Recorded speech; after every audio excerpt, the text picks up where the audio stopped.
Cumplir con la ley no es suficiente. Las empresas deben de actuar con integridad. Warren Buffett. Buenos días a todos. Mi nombre es Carla Rojas y quiero darles la más cordial bienvenida a esta Semana del Compliance Internacional, un espacio diseñado para reflexionar, aprender, compartir mejores prácticas en materia ética corporativa, regulación y cumplimiento normativo a nivel global. Este evento ha sido posible gracias a la colaboración de dos grandes organizaciones, Vive Compliance Magazine y el Colegio de Contadores Públicos de Guadalajara, Jalisco, quienes han tenido la visión de generar un foro de alto impacto donde expertos, académicos y profesionales del compliance puedan intercambiar conocimientos sobre el desafío y oportunidades que enfrentamos en un entorno empresarial en constante evolución. A lo largo de esta semana estaremos abordando temas claves como la prevención de riesgos legales, la lucha contra la corrupción, la regulación laboral internacional y la implementación de programas de cumplimientos efectivos en las organizaciones. Más allá de cumplir con la normativa, el objetivo es promover una cultura de integridad que fortalezca la confianza en los negocios y en la sociedad. Queremos expresar nuestro más profundo agradecimiento a los expositores de diversos países que se han sumado a este proyecto, enriqueciendo el diálogo con perspectivas y experiencias, y destacamos la participación de expertos provenientes de Chile, Colombia, Estados Unidos, España, Guatemala, México, Panamá, Paraguay y Perú, cuyo conocimiento y compromiso fortalecen el impacto de esta iniciativa. Para iniciar, quiero dar la bienvenida a Carlos Bochel, director presidente del Comité Editorial de Vive Compliance Magazine, quien nos dirigirá unas palabras. Carla, buenos días. Buenos días a todos los participantes. En nombre de todas las personas que hacemos parte de Vive Compliance Magazine, me complace darle la bienvenida a este espacio de conocimiento y sobre todo actualización profesional que hemos organizado junto al Colegio de Contadores Públicos de Guadalajara, Jalisco. Vive Compliance Magazine es una plataforma especializada que nació con la misión de ser un puente entre el conocimiento y la práctica en el mundo del compliance. Somos un medio comprometido con la excelencia, con la innovación, sobre todo en la difusión de contenidos especializados, donde buscamos empoderar profesionales y organizaciones con las herramientas necesarias para navegar en este complejo panorama que es el cumplimiento especialmente normativo.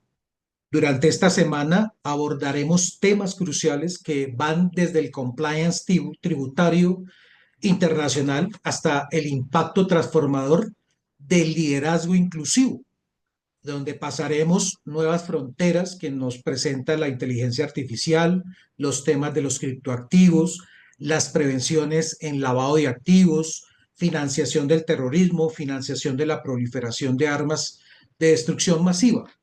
Cada sesión ha sido cuidadosamente diseñada para ofrecer perspectivas prácticas y actualizadas que enriquezcan su práctica profesional.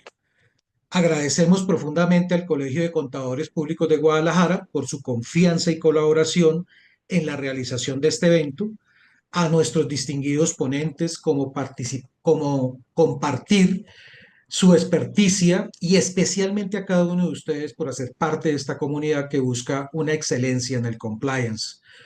Los invitamos a que aprovechen al máximo cada una de las sesiones programadas y participar activamente en los espacios de diálogo que se van a generar. Juntos estamos construyendo un futuro más ético y transparente en este mundo empresarial. Bienvenidos a la Semana del Compliance 2025. Muchas gracias, Carlos. A continuación, Ulises Martínez, presidente del Colegio de Contadores Públicos de Guadalajara, Jalisco, nos dará unas palabras de bienvenida. Sí, muchas gracias, Carla. Buen día para todos. Es un honor y un gusto saludarlos. La verdad es que nos sentimos muy contentos, agradecidos en el Colegio de Contadores Públicos de Guadalajara por tener la oportunidad de organizar este evento en conjunto con la revista Vive Compliance.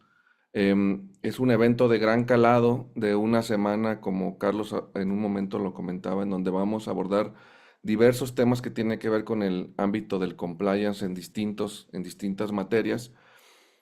Agradezco al comité organizador por todo el esfuerzo que implica la organización de este evento, También quiero aprovechar para agradecer en particular a la revista Vive Compliance por sumarse a esta iniciativa.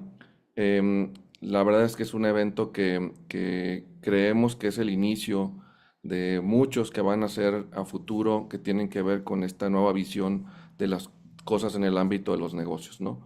Em, que tiene que ver con el aspecto ético y tiene que ver sobre todo con el cumplimiento por parte de las empresas. También agradezco al Instituto Mexicano de Contadores Públicos por la difusión del evento, ya que a través de ellos tuvimos una plataforma nacional en el caso de México para poder em, tener mayor cantidad de participantes.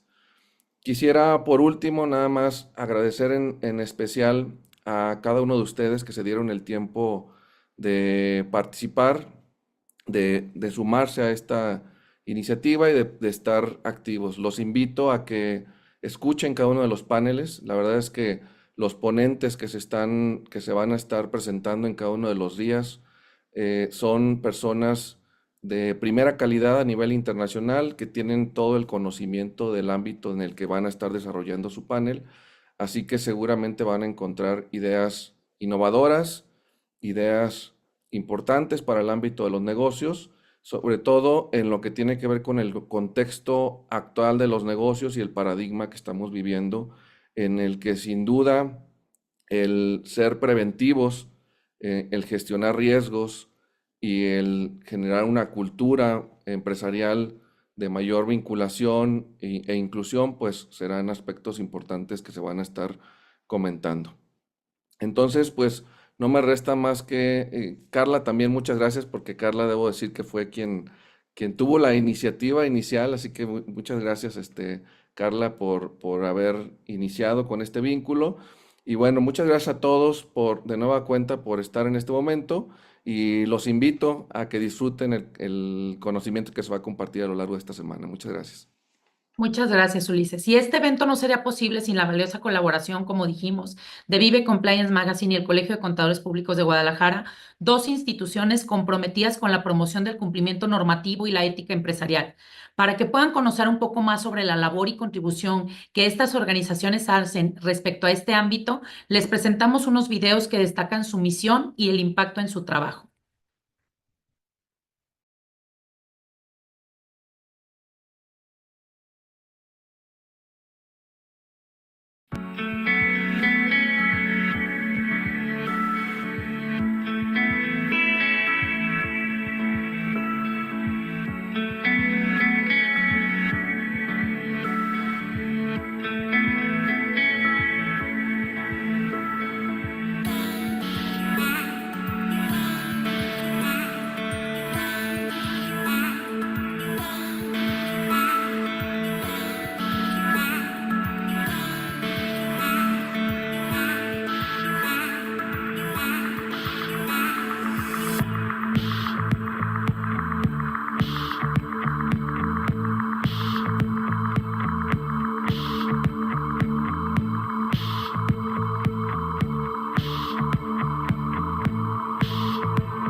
El Colegio de Contadores Públicos de Guadalajara, Jalisco, a lo largo de sus 65 años, se ha posicionado en la vida pública empresarial del occidente del país como una de las instituciones de mayor prestigio. En 1990 homologamos nuestra imagen con la del Instituto Mexicano de Contadores Públicos. Desde hace más de 30 años y de manera ininterrumpida contamos con el programa Tribuna del Contribuyente. Desde el 2006 contamos con un evento mensual con autoridades como el SAT, IMSS, Infonavit, Prodecon y representantes de algunas comisiones de nuestro colegio, denominado inicialmente como Miércoles de Colegas, hoy llamado Convivencia con Autoridades. A partir del 2017 se transmite el programa Diálogo Tributario, una edición en streaming en la que compartimos nuestras mejores experiencias profesionales y temas de actualidad con la comunidad de los 60 colegios federados del Instituto Mexicano de Contadores Públicos. En 2022 iniciamos con el programa Práctica Profesional, otra edición realizada a través de streaming que permite compartir temas de interés a la membresía. En 2023 no solo estrenamos uno, sino fueron dos los programas que se sumaron a nuestra oferta. El primero fue Práctica Gubernamental, abarcando infinidad de temas relacionados con el aspecto gubernamental y el diálogo empresarial, buscando destacar y reconocer la responsabilidad social de distintos directivos de empresas a lo largo del país. Durante más de 25 años generamos un boletín de manera mensual, con contenido generado por todos nuestros integrantes de las distintas comisiones del Colegio de Contadores Públicos de Guadalajara. Somos pioneros en impartir posgrados desde hace más de 20 años, con maestrías como impuestos, seguridad social, prevención del lavado de dinero y financiamiento al terrorismo, especialidad en costos, producción y mejora continua, especialidad en contabilidad gubernamental, entre otros. También marcamos un hito al posicionar el Diplomado en Tributación Internacional desde el 2019. El enorme compromiso del colegio es y será siempre brindar a la sociedad en general y a su membresía un acervo de conocimientos que coadyuve al crecimiento, en primer lugar, a sus asociados, así como de las organizaciones a las que prestan sus servicios. En un mundo donde las fronteras comerciales se han vuelto cada vez más difusas y las empresas operan en diferentes mercados, el cumplimiento tributario internacional se convierte en un pilar fundamental para garantizar operaciones transparentes, sostenibles y alineadas con las normativas globales. No se trata únicamente de cumplir con las obligaciones fiscales, sino de adoptar estrategias que permitan a las organizaciones operar de forma ética, responsable y minimizando riesgos legales, protegiendo además su reputación corporativa. Para ello, daremos arranque a esta semana del compliance tributario con el panel Compliance Tributario Internacional, operando con éxito en mercados globales. Para profundizar en estos temas y brindarnos una visión experta, contamos con la participación de especialistas en Compliance Tributario Internacional, que a continuación les presentaremos sus perfiles destacando su trayectoria y experiencia en el ámbito fiscal y regulatorio. Adelante.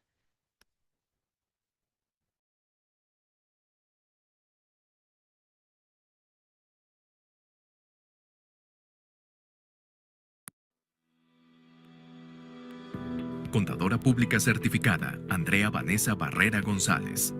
Contadora Pública Certificada, egresada de la Universidad del Valle de Atemajac.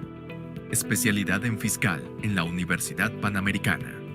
Socia de impuestos de la firma Ernst & Young. Ex socia de la práctica fiscal de la firma KPMG Cárdenas Dosal, SC. Vicepresidente de Fiscal del Consejo Directivo 2025 del Colegio de Contadores Públicos de Guadalajara, Jalisco. Miembro de la Comisión Fiscal del Colegio de Contadores Públicos de Guadalajara, Jalisco. Miembro de la Comisión Fiscal de Coparmex, Jalisco.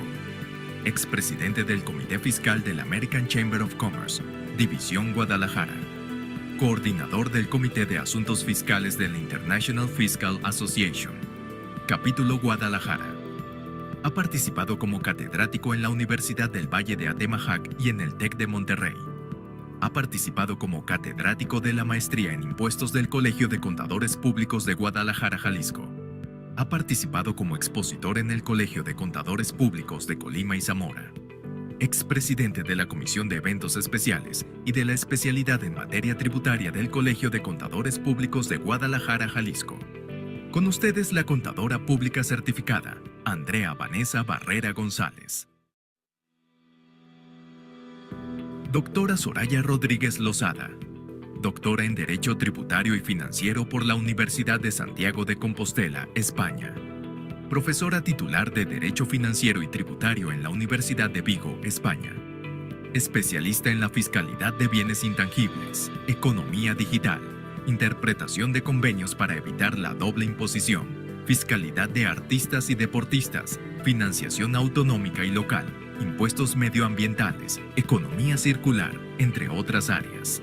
Con ustedes la doctora Soraya Rodríguez Lozada. Maestro Jorge M. Oben Cuadros. Maestría en Derecho, Impuestos, Centro de Derecho de la Universidad de Georgetown. Universidad de Puerto Rico. BS, Administración de Negocios, Contabilidad, Universidad de Puerto Rico. Jorge se centra en asuntos de planificación fiscal, controversia fiscal y política tributaria. Ayuda a los clientes estadounidenses e internacionales con fusiones y adquisiciones transfronterizas, estructuración corporativa, financiamiento y transacciones de reorganización. Antes de unirse a Procopio, Jorge trabajó en EE, Oficina de Asesoría Principal Asociada del Servicio de Rentas Internas, International. Jorge redactó directrices legales, incluyendo las regulaciones Global Intangible Low Taxed Income, GLT, y proporcionó asesoramiento al IRS, Estados Unidos, Departamento del Tesoro, y a los contribuyentes de los EEUU. Jorge también se desempeñó como detalecido del IRS en EE, Comisión de Medios y Maneras de la Cámara de Representantes, donde ayudó con asuntos relacionados con impuestos internacionales, incluyendo Puerto Rico y otros territorios, impuesto corporativo y las disposiciones energéticas en la Ley de Reducción de Inflación de 2022. Con ustedes el maestro Jorge M. Oben Cuadros. Dr. Michael Zabaleta Álvarez, consejero delegado de Fiscalidad, Mercado de Capitales, Fusiones y Adquisiciones y socio legal en Sabarot Consulting. Abogado, bachiller en Derecho y Ciencias Políticas en Perú y España. Doctor en Derecho Público y Derecho Privado por la UCLM, España. MBA por UNIR, España. DEA en Derecho Público Europeo y Tributario por la UCLM. Experto en mercado de capitales global, banca de inversión, estructuración de fusiones y adquisiciones y tax and legal. Es cofundador y socio de Sabarot. MBA por UNIR, España. Doctor en Derecho Público y Derecho Tributario por la UCLM, España. Abogado de ICAM, España. Profesor y conferencista invitado. Universidad de Maastricht 20 a 23. UDEG, México. UCLM España 2009-2010, UAM España 2010 y 2011 y UCTM España 2015 y 2016. Faculdade Brasileira da Tributação FBT 2014 2017 a 2023 y Universidad Autónoma de Chile, Chile 2016-2017 y Perú, ESA, UOT de Piura, USMP y UNIFE. Profesor invitado de Tributación en la Economía Digital de LATAM en la Universidad de Maastricht 2020 y 2021. Profesor y director académico de Global MBA y Gestión Tributaria y Compliance de FPT, Brasil 20 a 23. Profesor de Sistemas Tributarios Globales en Tributación Doctora de la Universidad de Guadalajara, México 2021 y 2022. Profesor de Fiscalidad del Arbitraje Internacional en la Universidad de Maastricht 2022. Director de Investigación Jurídica en UNIFE Perú 2021 y 2022. Conferencista en Tributación Internacional en Ciencias Políticas, Derecho Constitucional, Finanzas y Tributación, Costa Rica, Ecuador, República Dominicana, Panamá y USA. Expresidente del Centro de Estudios Tributarios de la USMP. Expresidente de la Comisión Tributaria de la Asociación Bancaria del Perú, ASBANCIE, y Comité Tributario en USC, IMCAM Perú. Exmiembro de la Comisión de Asuntos Tributarios y Económicos de la Confederación de la Empresa Privada del Perú. Expresidente del Comité Tributario de la Federación de Bancos Latinoamericanos. Miembro del Instituto Peruano de Derecho Tributario e International Fiscal Association.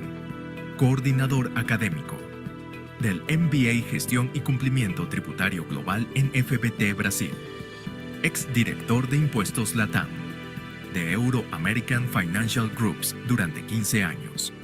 Con ustedes el Dr. Michael Zabaleta Álvarez, maestro y contador público certificado Ulises Cid Martínez Navarro, socio de impuestos y servicios legales de la firma Schutz Consultores y CIA, con experiencia en asesoría de negocios, impuestos e impuestos internacionales. Cuenta con licenciatura en Contaduría Pública y maestría en Análisis Tributario por la Universidad de Guadalajara, así como licenciatura en Derecho por la Universidad del Valle de Atemajac. Es doctorante del Doctorado en Ciencias de lo Fiscal por el Instituto de Especialización para Ejecutivos, IE. Cuenta con certificación general y certificación en impuestos por el Instituto Mexicano de Contadores Públicos. Cursó los diplomados en Tributación Internacional y en Derecho Fiscal y Empresarial por el Colegio de Contadores Públicos de Guadalajara, Jalisco, así como el diplomado en Juicio Contencioso Administrativo por la Academia Mexicana de Derecho Fiscal y el diplomado en Juicio de Amparo por la Suprema Corte de Justicia de la Nación. Actualmente funge como presidente del Consejo Directivo del Colegio de Contadores Públicos de Guadalajara, Jalisco. Fue presidente de la Comisión Fiscal, periodo 2022 a 2023, Comisión Fiscal Internacional, periodo 2020 a 2021, de la región centro-occidente del IMCP, y presidente de la Comisión Fiscal Internacional del Colegio de Contadores Públicos de Guadalajara, Jalisco, periodo 2019 a junio 2020, y de la Comisión Fiscal del Consejo de Cámaras Industriales de Jalisco, CCIJO, periodo 2022 a 2024. Es integrante de la Comisión Fiscal Internacional del IMCP y de las comisiones Fiscal y Fiscal Internacional de la región Centro-Occidente del IMCP y del Colegio de Contadores Públicos de Guadalajara, Jalisco.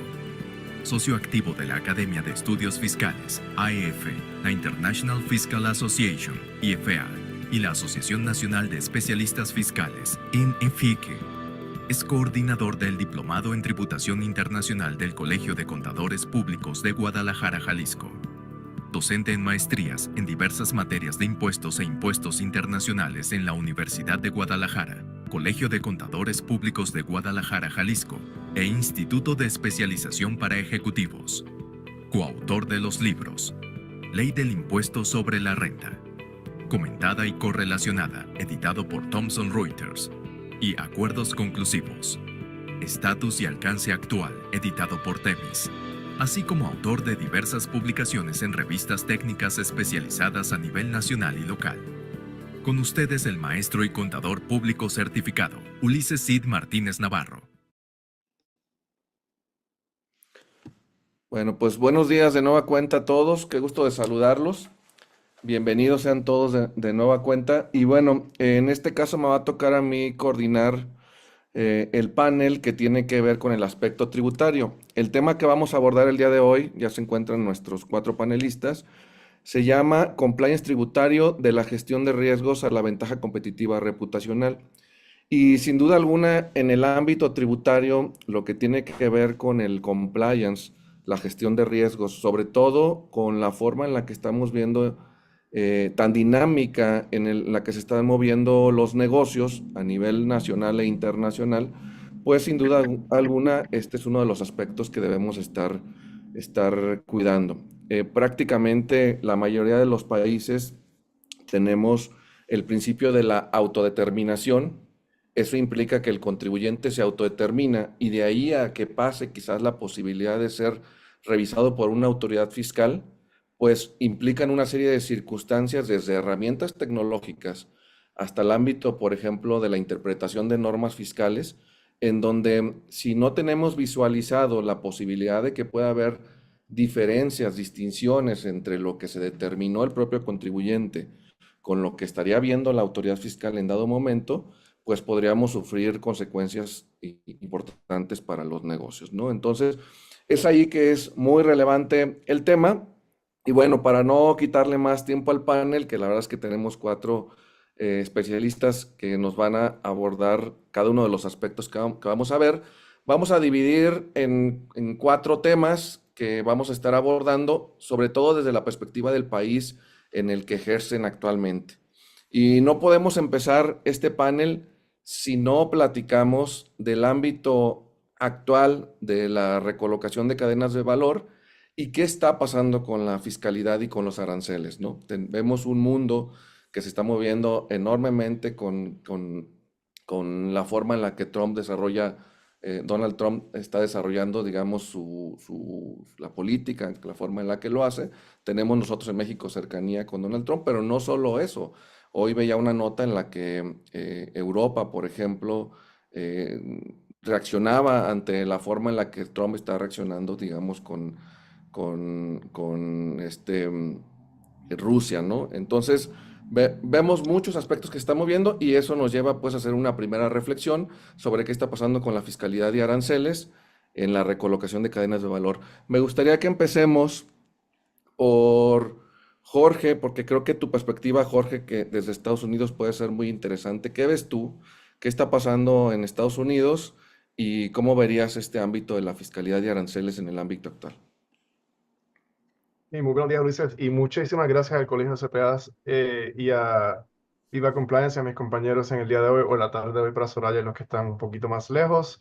Ciertamente el tema de los aranceles es algo que nuestros clientes y compañeros han estado discutiendo muchísimo desde que Trump estaba mencionándolo durante su campaña. Pero para entender la importancia y el por qué, quizás es importante regresar un poco a qué pasó durante la primera administración de Trump. Durante el 2017, la administración de Trump pasó el Tax Cuts and Jobs Act. En esa reforma fiscal, que fue bastante significativa, la administración de Trump redujo la tasa corporativa de 35% a 21% de forma permanente. En ese mismo esfuerzo, hubo muchísimos cambios para las corporaciones que fueron de ámbito permanente, con ciertas excepciones. Los cambios que se hicieron en aquel momento respecto a individuos no fueron permanentes y muchos de ellos expiran a fin de este año 2025. Entonces, ¿qué sucede?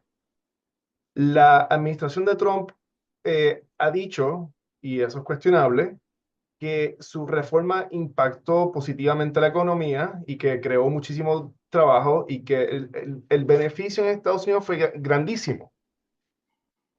Entonces, esos beneficios terminan y ahora él promete en su segunda campaña hacer esos cambios permanentes, extenderlos y además de eso añadir ciertas disposiciones, ciertos tax breaks nuevos. ¿Qué pasa?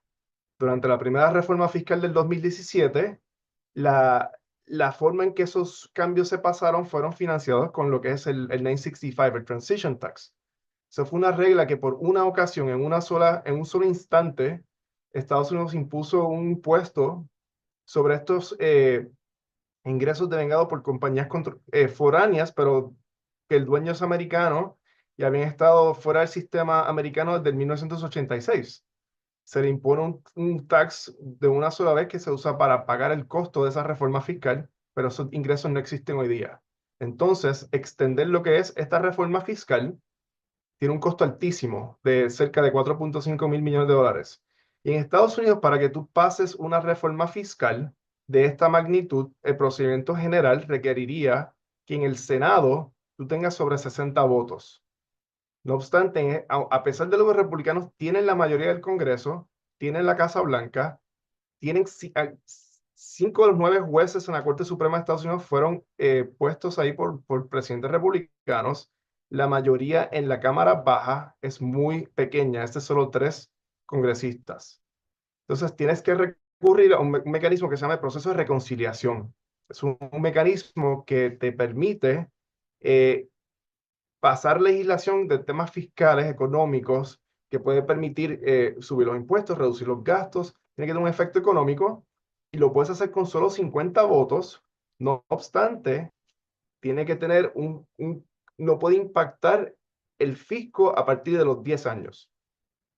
Lo que significa esto, que si van a extender la reforma fiscal del 2017, que tiene un costo estimado de 4.5 miles de millones de dólares, tienen que buscar una forma para que el efecto sea neto o, en combinación de eso, o además, subir el límite de la deuda en Estados Unidos, lo que es un tema muy sensitivo para muchos congresistas, incluso los republicanos. ¿Qué pasa? Aquí entra, por una parte, los cambios que está haciendo la oficina de Elon Musk de limpiar el gobierno. Como ustedes han visto, aquí hay una situación media caótica en que esta agencia nueva ha estado despidiendo a muchísimos empleados federales. Han rescindido sobre 6.000 ofertas de abogados que iban a entrar al Departamento de Justicia y al Servicio de Rentas Internas. Han despedido a cualquier empleado que estaba durante su periodo de probatoria. Y en términos del gobierno, estos duran de un año a 2 años sin causa.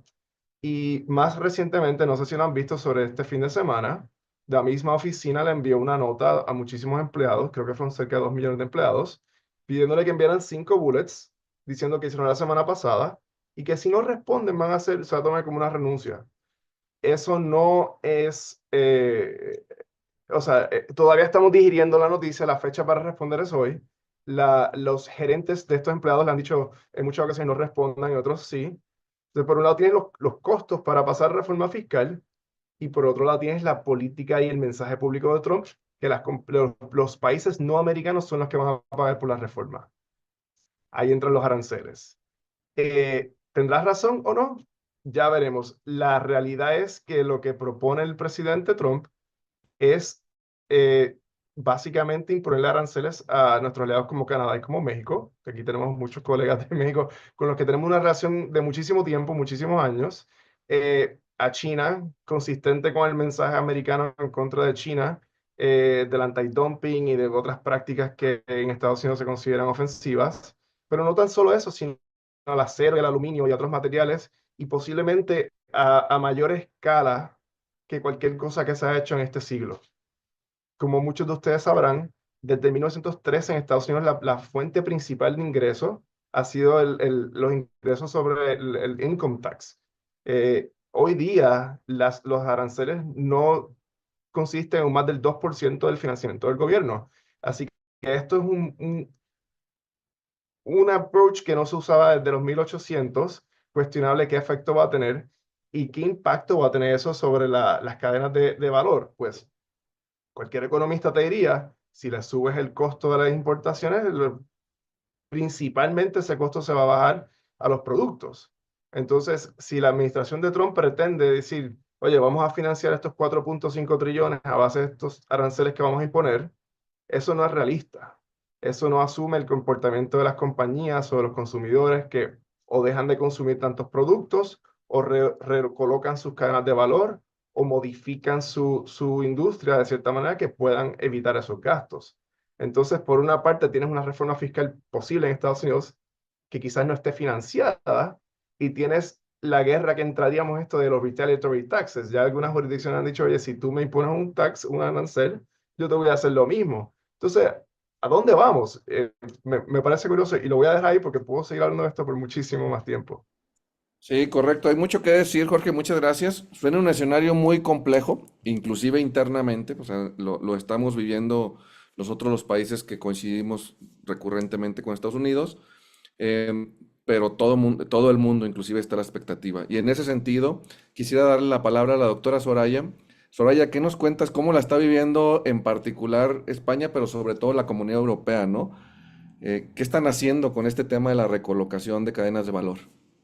Correcto. Bueno, pues muchas gracias. En principio, Ulises, gracias, muchas gracias. Personifico en vosotros el agradecimiento al Colegio de Contadores y, por supuesto, al Instituto Mexicano de Contadores Públicos y al otro partner, a Vive Compliance Magazine.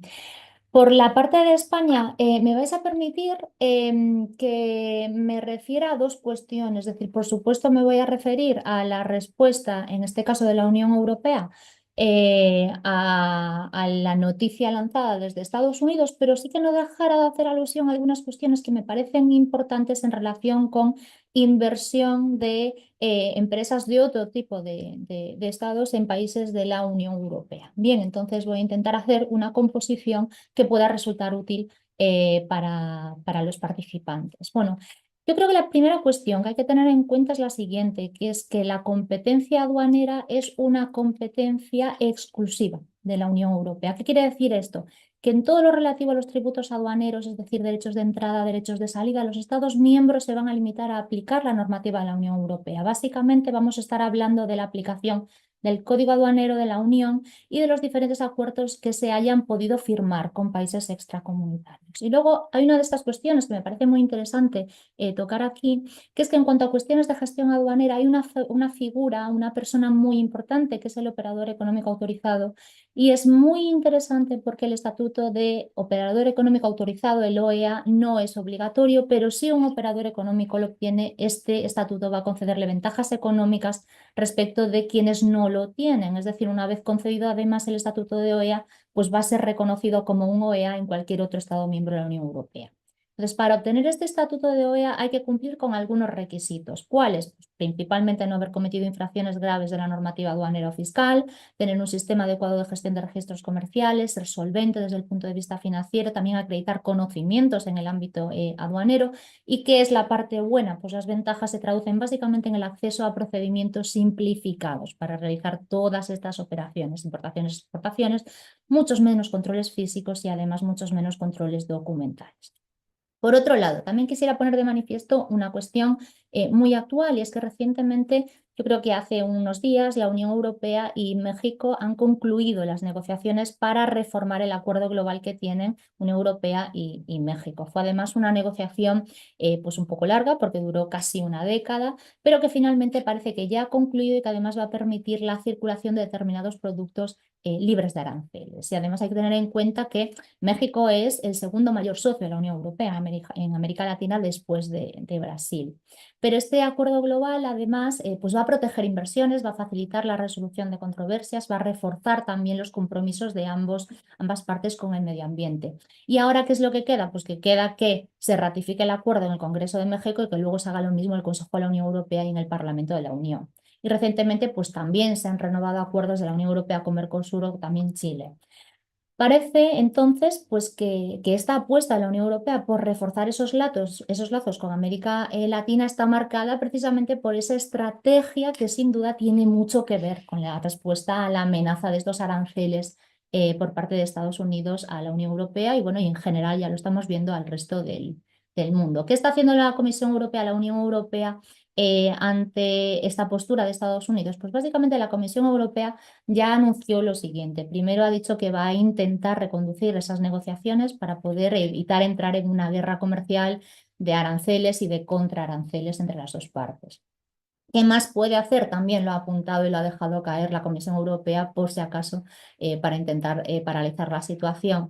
Pues al considerar que Estados Unidos está incumpliendo normas comerciales internacionales de la OMC, la Unión Europea ya ha planteado que no deja de lado la posibilidad de presentar una queja ante la OMC y poder solicitar unas compensaciones. E incluso también ha dejado caer la posibilidad de utilizar lo que se conoce como el instrumento contra la coerción, que es una norma de la Unión Europea que permite responder a presiones económicas de terceros países. Es decir, es un instrumento que se suele utilizar de manera disuasora para resolver conflictos a través de la negociación, pero que en el peor de los casos permite que lo actives para poder imponer restricciones de comercio, inversiones, incluso de financiación contra ese país que impone esas medidas coercitivas.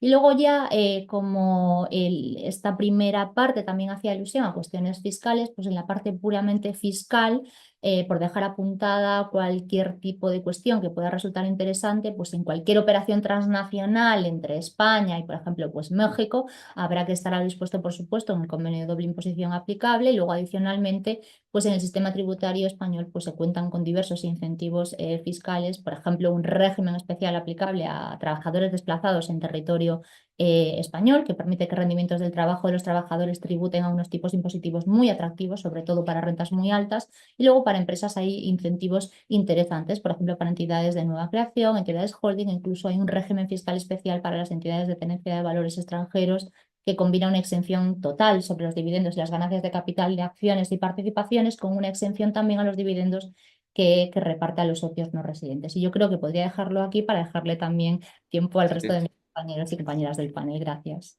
Gracias, Soraya.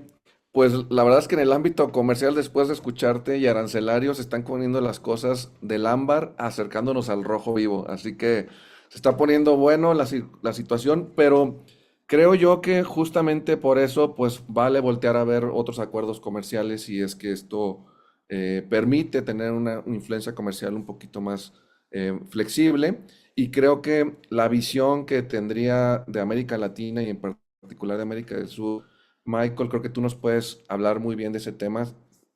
¿Nos puedes comentar, por favor, qué está pasando en Perú y en América del Sur?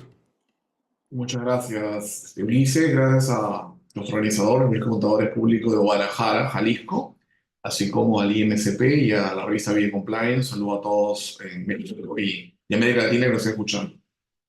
A ver, con ocasión a tu pregunta y al tema en cuestión, el Perú forma parte del Pacto Andino. El Pacto Andino integra Colombia, Bolivia, Perú y Ecuador. Y básicamente lo que tenemos es un acuerdo comunitario que establece un arancel del 0% intracomunitario. El Pacto Andino es muy parecido a la Unión Europea.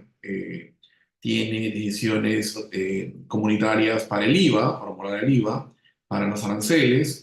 Y también tiene la edición 578, que es para eliminar la doble imposición entre países de Comunidad Andina que no tiene la Unión Europea, aun cuando la Unión Europea tiene algunas directivas concretas, por ejemplo, matrifilial, regalías.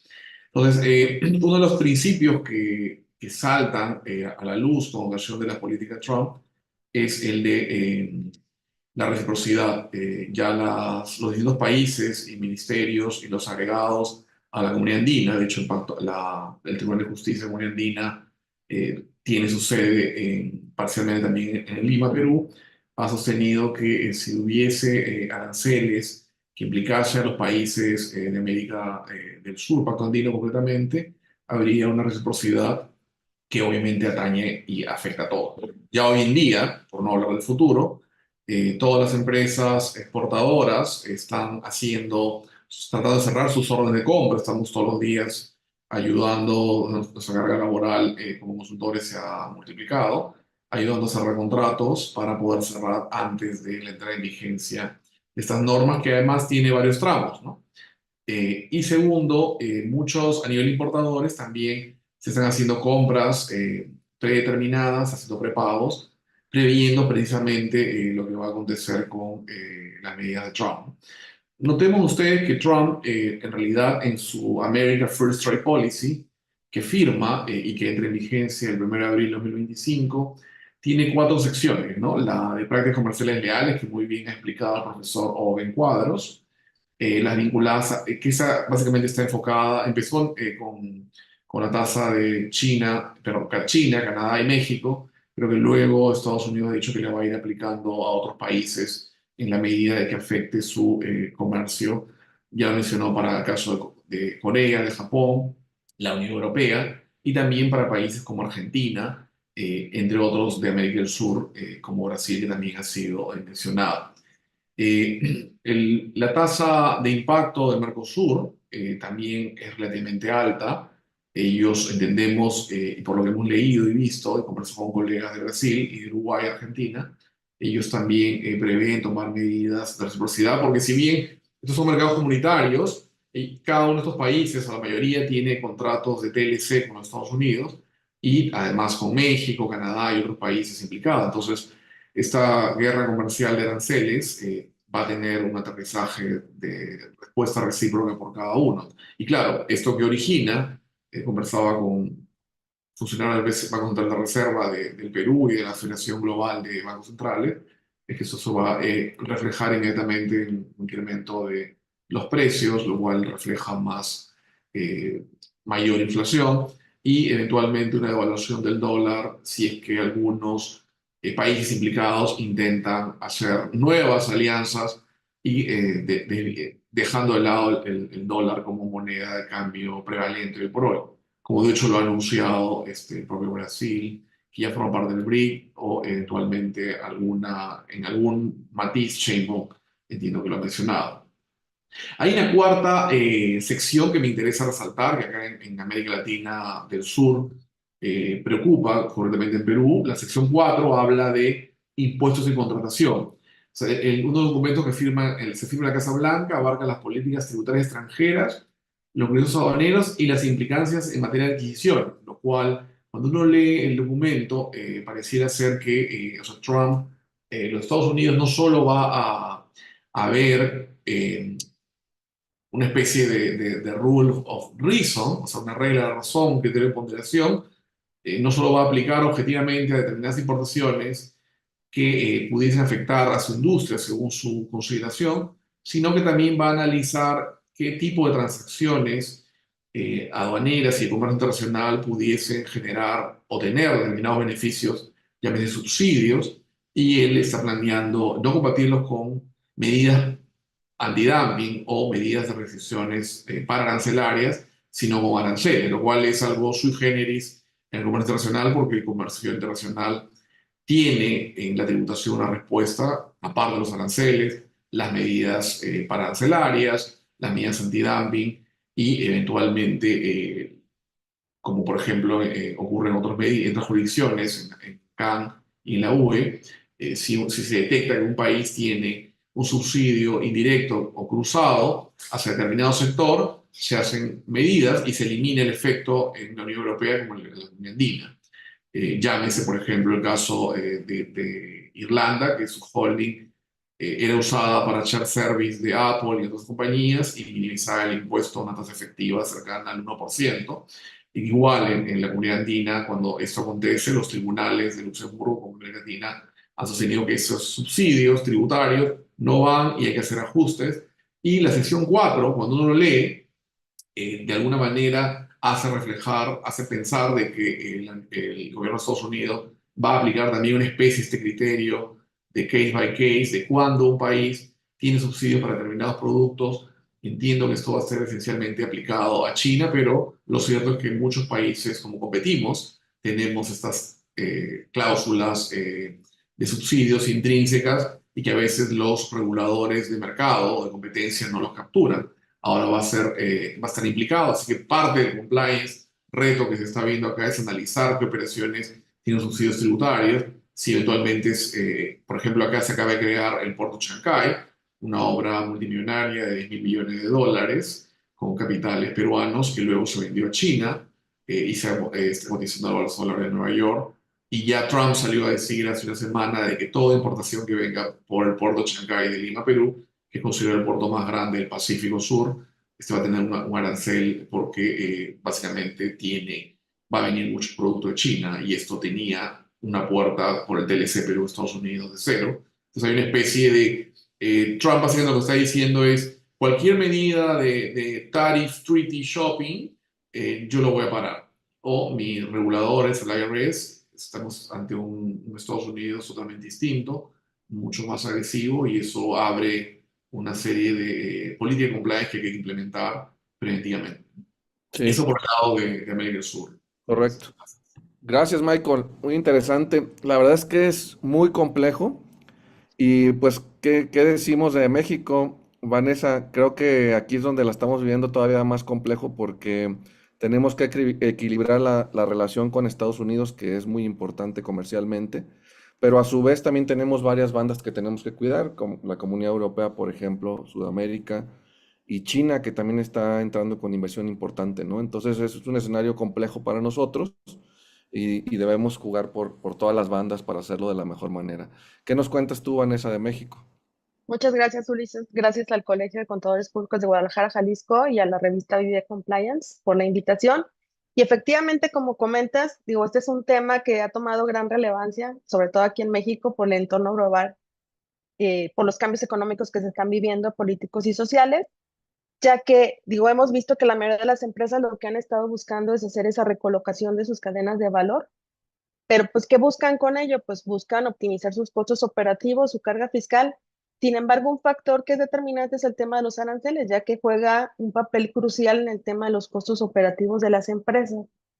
¿Y qué ha hecho México bien, yo te diría en el pasado? Pues el hecho de que formó parte del TEMEC, pues eso ha facilitado el comercio con otros países aquí en México y ha sido un actor clave en todo lo que son cadenas de suministro globales, principalmente, ¿por qué? Por la ubicación geográfica en que se encuentra México, sus acuerdos comerciales que tiene celebrados y sus políticas fiscales. Sin embargo, como bien comentas, actualmente, pues la situación no es sencilla, pues se vive gran incertidumbre y muchas de las empresas lo están viviendo, dado las políticas comerciales que se están manejando con Estados Unidos y su relación que tenemos con ellos.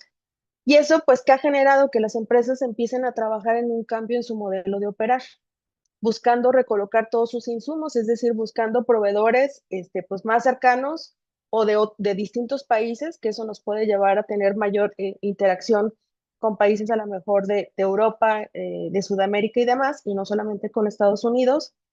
¿Para qué? Para estar preparados ante esta situación. Sin embargo, yo te diría que sí hay ciertas amenazas que vemos de competitividad para México. Yo destacaría tres, por ejemplo. Ahorita tenemos la situación de que Estados Unidos está promoviendo la reducción de sus impuestos de un 21 a un 15%, y pues eso sin duda, muchas de las empresas de manufactura que existen en México, pues empiezan a reconsiderar su estrategia de mantenerse aquí en el país. El otro tema es que Trump también está ofreciendo incentivos a la manufactura en Estados Unidos, que eso también hace que las empresas pues quieran moverse a aquel país. Y pues sin duda la presión política que está existiendo para las empresas de mantener una buena relación con su gobierno estadounidense. Y esto se ve reflejado, yo te diría, con los modelos que se han escuchado recientemente. México ha apostado por el tema del nearshoring, y sin embargo ahorita Estados Unidos está apostando más por el tema del reshoring. ¿Cuál es la diferencia entre uno y otro? En el caso del reshoring, lo que está buscando es implementar una estrategia para atraer el regreso de su manufactura a su estado, en este caso Estados Unidos, y sin embargo México lo había apostado al contrario. Él había apostado por implementar el modelo de nearshoring, buscando atraer más inversión extranjera. Ahora sí que esto nos ha llevado pues a que tenga mayor riesgo y tenga que contrarrestar esos desafíos que se está enfrentando. Aquí yo creo que hay temas en los que tiene que trabajar el gobierno, y uno es fortalecer, por ejemplo, el tema de incentivos fiscales, que no vemos que se le está dando tanto incentivo fiscal a las empresas, que eso pues nos llevaría a evaluar incluso una reducción del impuesto corporativo, o en su caso pues dar estímulos a las empresas para atraer más la inversión. Otro de los temas que también tiene que hacer el gobierno mexicano es invertir, por ejemplo, en tema de infraestructura. Vemos que tiene que mejorar todo el tema de carreteras, puertos y demás, para que también sea pues de mejor y fácil acceso al tema de la importación de mercancías o exportación de mercancías. Un tema trascendental es el tema del riesgo país, la parte que tienen que garantizar a las empresas, la parte de estabilidad y seguridad. Y sin duda yo creo que tiene que trabajar de la mano con el gobierno de Canadá para proteger las cadenas de suministro y evitar que actúe Estados Unidos de manera unilateral, ¿no? Yo creo que se ofrece si sigue ofreciendo un ambiente atractivo en México, pues las empresas pues van a poder seguir atraer inversión fuera de México. Sin embargo, pues sí tenemos que trabajar mucho en esa parte, en esos cuatro conceptos que te manejo ahí. ¿Por qué? Porque eso nos va a permitir analizar y evaluar cuál va a ser el modelo operativo de las empresas de aquí en adelante. Claro. No, comentas cosas bien importantes, todos con aportaciones bien interesantes. Yo cerraría esta ronda de participaciones resaltando una palabra que utilizó Vanessa, que es la incertidumbre. Sin duda alguna, si algo podemos resaltar es la incertidumbre con la que estamos viviendo todos los países, porque todos los días los mensajes están generando aspectos que nos llevan hacia un lado y hacia otro, ¿no? Entonces ahí vamos virando según lo que se está viviendo en el momento prácticamente, ¿no? Pero bueno.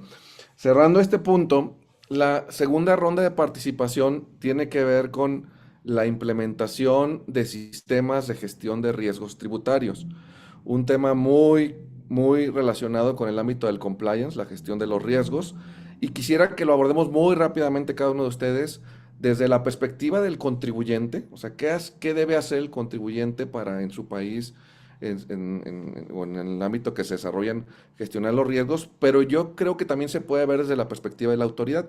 Por ejemplo, en el caso de México tenemos unas facultades de gestión previas a las facultades de comprobación, por llamarlo de esa manera, que se están utilizando de manera importante para tratar de enviar comunicados a los contribuyentes y que identifiquen diferencias con lo que la autoridad fiscal tiene, ¿no? Entonces, es un ejemplo nada más. Me gustaría que lo viéramos desde esa perspectiva. Y me gustaría empezar con Soraya. ¿Qué están haciendo, Soraya, los contribuyentes e inclusive gobierno para este tema de la gestión de los riesgos tributarios? Bien, pues en España las empresas están implementando internamente los programas específicos de Tax Compliance y yo creo que el punto inicial es determinar qué ventajas tiene o qué beneficios tiene, ¿no? Pues qué beneficios reporta, pues primero mejora el cumplimiento de las obligaciones tributarias a las que está sujeta la organización y va a atenuar, va a eximir su responsabilidad penal o administrativa, va incluso a aumentar la reputación del grupo, va a mejorar su imagen corporativa y va a mejorar también la visión que la administración tributaria pueda tener del contribuyente. Esto me parece extremadamente importante porque va a poder influir en la clasificación de perfiles de riesgo que pueda realizar la administración tributaria española, por ejemplo, utilizando también medios digitales.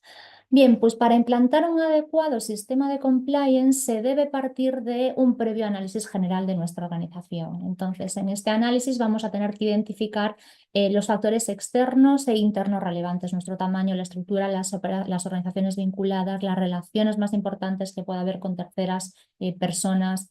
En segundo lugar, ¿qué hay que hacer? Pues hay que estudiar y hay que conocer cuáles son las obligaciones tributarias que tiene que cumplir la organización. Y aquí es importante someter o bien a la organización a una auditoría fiscal o bien someterla a un proceso de revisión que pueda realizar un experto fiscalista que sea ajeno a la organización. Y en ese estudio hay que detectar dos cosas. Primero, todas las obligaciones fiscales a las que debe hacer frente la organización y en segundo lugar hay que cuantificar las contingencias tributarias derivadas de ejercicios no prescritos. Bien, pues teniendo en cuenta esos dos primeros aspectos ya puede elaborarse un programa de compliance tributario ad hoc para cada organización. Y este programa de Tax Compliance debería incluir al menos los siguientes elementos. En primer lugar, la política fiscal corporativa. Hay que detallar la estrategia fiscal del grupo. Y aquí es importante porque para que sea efectivo tiene que ser un documento de obligado cumplimiento. Es decir, tiene que haber una consecuencia disciplinaria si no se cumple. Por eso es importante que se difunda esa política fiscal corporativa dentro y fuera de la organización y también que se articule, esto es muy importante también, un canal de comunicación para plantear consultas relacionadas con esta política fiscal corporativa, incluso para denunciar cualquier incumplimiento de la misma. Y en esta política fiscal corporativa también es importante definir con mucho detenimiento el ámbito de aplicación, aludiendo a todas esas jurisdicciones en las que va a operar la organización. El segundo elemento que tiene que estar en el plan de compliance tributario, pues el marco de gestión y el control de riesgos fiscales. Hay que hacer un diagnóstico de riesgos. Evidentemente, el mapa de riesgos es como una foto fija que vamos a hacer de cómo está la organización en un momento concreto. Por lo tanto, va a tener que ser actualizada porque los riesgos son dinámicos. Y ese diagnóstico de riesgos tiene que también incluir un plan de acciones, no puede venir solo, tiene que venir con una previsión de medidas que la organización vaya a adoptar a corto, medio o largo plazo, teniendo en cuenta pues, la urgencia y la dificultad de la situación planteada. Y claro, como los riesgos están sujetos a cambios, hay que monitorizarlos, hay que hacer una verificación periódica del modelo. Aquí me parece interesante también no confundirlo con las auditorías anuales a las que se van a someter los planes, porque el compliance que se implemente ya tiene que ser capaz de detectar y de reaccionar ante situaciones de manera eficaz, respondiendo rápido y sin tener que esperar a esa auditoría externa anual. Tercer elemento que habría que plantear. Claro, hay que tener en cuenta una cosa, que es que la obligación tributaria principal de cualquier organización es cumplir debidamente en tiempo y forma con la liquidación y con la presentación de los tributos en todas las jurisdicciones donde esta organización opera. Por lo tanto, cuando diseñamos ese programa de compliance tributario, hay que introducir controles periódicos de eficacia y de cumplimiento de estas obligaciones fiscales. Y toda esa información debería estar perfectamente documentada porque cada miembro de la organización que esté involucrado tiene que conocer sus tareas, tiene que saber sus obligaciones para poder reducir esos riesgos fiscales. Y eso, evidentemente, también va a ayudar cuando nos vengan a realizar la auditoría y van a evaluar si hemos liquidado y hemos presentado tributos adecuadamente. Y ya para finalizar, me parece muy interesante en la implementación de estos planes ad hoc en las empresas el uso de herramientas tecnológicas. ¿Por qué? Porque van a permitir varias cosas. Primero, me van a ayudar a realizar un análisis masivo de los datos fiscales, voy a poder automatizar tareas de compliance y también voy a poder ayudar en la gestión y el control de los reportes de naturaleza fiscal que se puedan hacer, por ejemplo, desde las filiales a la matriz. Por lo tanto, cualquier solución tecnológica va a facilitar la ejecución del programa de Tax Compliance. Gracias, Soraya. Sí, pues implica todo un mecanismo, ¿no? Como lo estás describiendo tú muy bien, para justamente, si es que llega una auditoría, pues estar preparados para que se conteste adecuadamente, ¿no? Justamente eso tiene que ver con la gestión de riesgos. Y me gustó lo último que comentaste, que, bueno, todo, pero lo último que comentaste que tiene que ver con el ámbito tecnológico. En el ámbito tecnológico, en México, sin duda alguna, está cambiando los paradigmas sobre la forma de ver la tributación. Y me gustaría, Vanessa, que nos digas cómo lo estamos viviendo en México, la gestión de los riesgos al interior de la empresa, y al final si puedes concluir un poquito cómo aporta también el ámbito tecnológico, ¿no? Muchas gracias, Ulises. Claro que sí.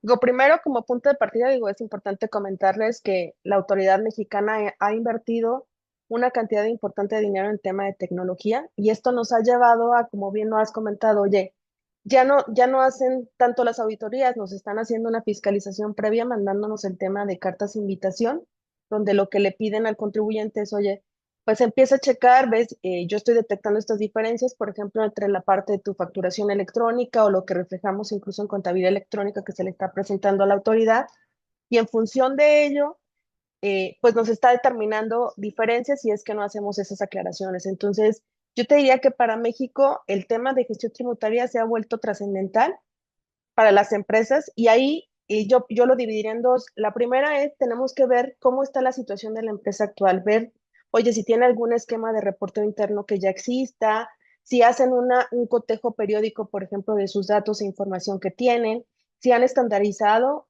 por ejemplo, el cálculo de sus impuestos a través de alguna herramienta tecnológica o no, si llevan a cabo interacción o intercambio de reportes, por ejemplo, con sus filiales o con sus casas centrales. Luego también nos ha tocado ver acá en México que muchas veces, sobre todo en grupos de empresas, ya sea en operaciones nacionales o internacionales, que no se llega a ver ese cotejo de la información, de validar que sean las mismas cifras que está reflejando una empresa o la otra, y eso también nos lleva a que la autoridad pues ahí pueda detectar diferencias entre uno y otro. Otro de los temas que también deben de tener las empresas es ver el nivel de entendimiento y sensibilización respecto de los riesgos que tiene en su negocio, ver a qué sector pertenece, cuáles son los puntos críticos de su sector, en qué es lo que está revisando la autoridad primordialmente, y eso pues atender ese tipo de informaciones y solicitudes que ya sabemos que a lo mejor la autoridad no las va a estar solicitando, derivado pues de que ya tiene sectores específicos identificados en qué tiene que revisar o qué aspectos revisar en ese tipo de sectores. Entonces, con base en ello, yo te diría que pues efectivamente tiene que haber el tema de la herramienta de tecnología, pero otro de los aspectos importantes es el tema de la capacitación del personal. El tener que estarles dando capacitación constante y prepararlos para el tema del uso de la tecnología y poder cumplir fiscalmente, pues eso nos debe de ayudar a que se puedan adoptar perspectivas o nuevas perspectivas del negocio respecto al incremento de sus interacciones con las autoridades fiscales. Ellos tienen que sensibilizar a la organización respecto de la nueva realidad que existe, de la información que ya tenemos que estar entregando a la autoridad y que tenemos que ser más oportunos y eficientes en esa entrega de información. Por eso es crucial el tema del uso de la tecnología aquí en México. ¿Por qué? Porque tenemos que implementar herramientas de software que les permitan ya establecer o automatizar sus procesos de cálculo de impuestos, realizar ya ellos auditorías internas previo a que la autoridad llegue y nos revise, mantener registros precisos, implementar sistemas que les permitan facilitar, por ejemplo, el tema de recopilación de información o análisis de la información fiscal, para que también les ayude en su toma de decisiones oportunas dentro de la empresa. Y por eso yo creo que hay aspectos que deben de considerar si quieren construir un modelo de gestión tributaria eficiente. Por ejemplo, uno de ellos es tienen que identificar el tipo de perfil de la empresa en que están, tienen que distinguir conceptos, conductas o indicadores de riesgos que ya son aplicables a la compañía. Aquí en México existe mucho el tema que la autoridad ha venido desde el año 2020 publicando un tema que le llama Plan Maestro, donde ya identifica ciertos sectores en particular que va a revisar y ciertas operaciones en particular que va a revisar. Entonces, eso le puede permitir al contribuyente ir identificando esos supuestos y ir documentando o diseñar un tablero de control que les permita conocer exactamente su situación fiscal, si existe algún riesgo de alguna operación que hayan hecho y que a lo mejor no esté documentada debidamente, y en su caso evaluar si se puede haber algún plan remedial o bien por lo menos ya conocer lo que son las desviaciones y contingencias que pudieran tener respecto de esos temas en particular. Además, aquí en México es muy importante el tema documental, entonces deben de contar con un expediente de defensa donde recopilen toda la información y documentación que soporte todas sus operaciones que lleven a cabo y en su caso, pues algunas cartas de opinión que sustenten los criterios técnicos adoptados. Por eso yo creo que es prioritario en México establecer ese tipo de modelos o de mecanismos del tema de gestión tributaria. Se ha vuelto primordial, yo les diría, por cómo está viniendo a revisar la autoridad. Entonces sí es importante incorporar este tipo de modelos que fortalezcan también sus prácticas internas, políticas internas, aplicando o sin dejar de lado el tema de su código de ética y su conducta de organización que tiene. Muchas gracias, Vanessa. Sí, correcto. Yo creo que en el extremo, las facultades de gestión, cuando se abusa por parte de la autoridad, es donde quizás ya nos encontramos en un escenario desfavorable para el contribuyente, pero yo no necesariamente veo mal, como bien dices, que haya esta información, esta interacción donde te identifiquen partidas y te digan, por allí vamos a estar revisando, ¿no? Por aquí es donde vamos a estar viendo las diferencias e inclusive donde identifiquen diferencias en comprobantes digitales, ¿no? Creo que no necesariamente está mal, creo que sirve para hacer un ejercicio del contribuyente a ver si es que su situación es adecuada.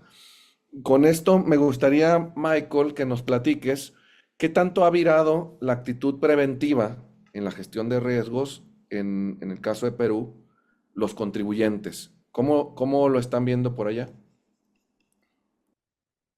Excelente pregunta. Mira, a ver, acá justo hay un tema bien interesante que vincula compliance con IA, con ocasión de la comunicación que hizo una telecom famosa, grande, iberoamericana, de acogerse al Chapter 11 peruano, a un plan de reestructuración patrimonial, con lo cual se hace una cesación de pagos a proveedores y además tributos. Una de las contingencias que se repite en este caso sonado, la Telecom contra la SUNAT, que es el equivalente al SAT español o la Reserva Federal en México, perdón, al Brasil y el SAT en México, es en las cuentas por cobrar. Las provisiones de las cuentas por cobrar para el fisco peruano no se acreditaron su cobranza. La ley peruana establece, y el reglamento, en realidad se deriva el reglamento, que para provisionar se necesita que transcurran 12 meses o que se hagan gestiones de riesgo o que se hagan apercibimiento de cobro o que se manden cartas notariales protestadas o que se inicie un proceso judicial. Y además, hay cambio de logo por el I, se anoten el libre inventario y balances, entre otros requisitos contables de compliance.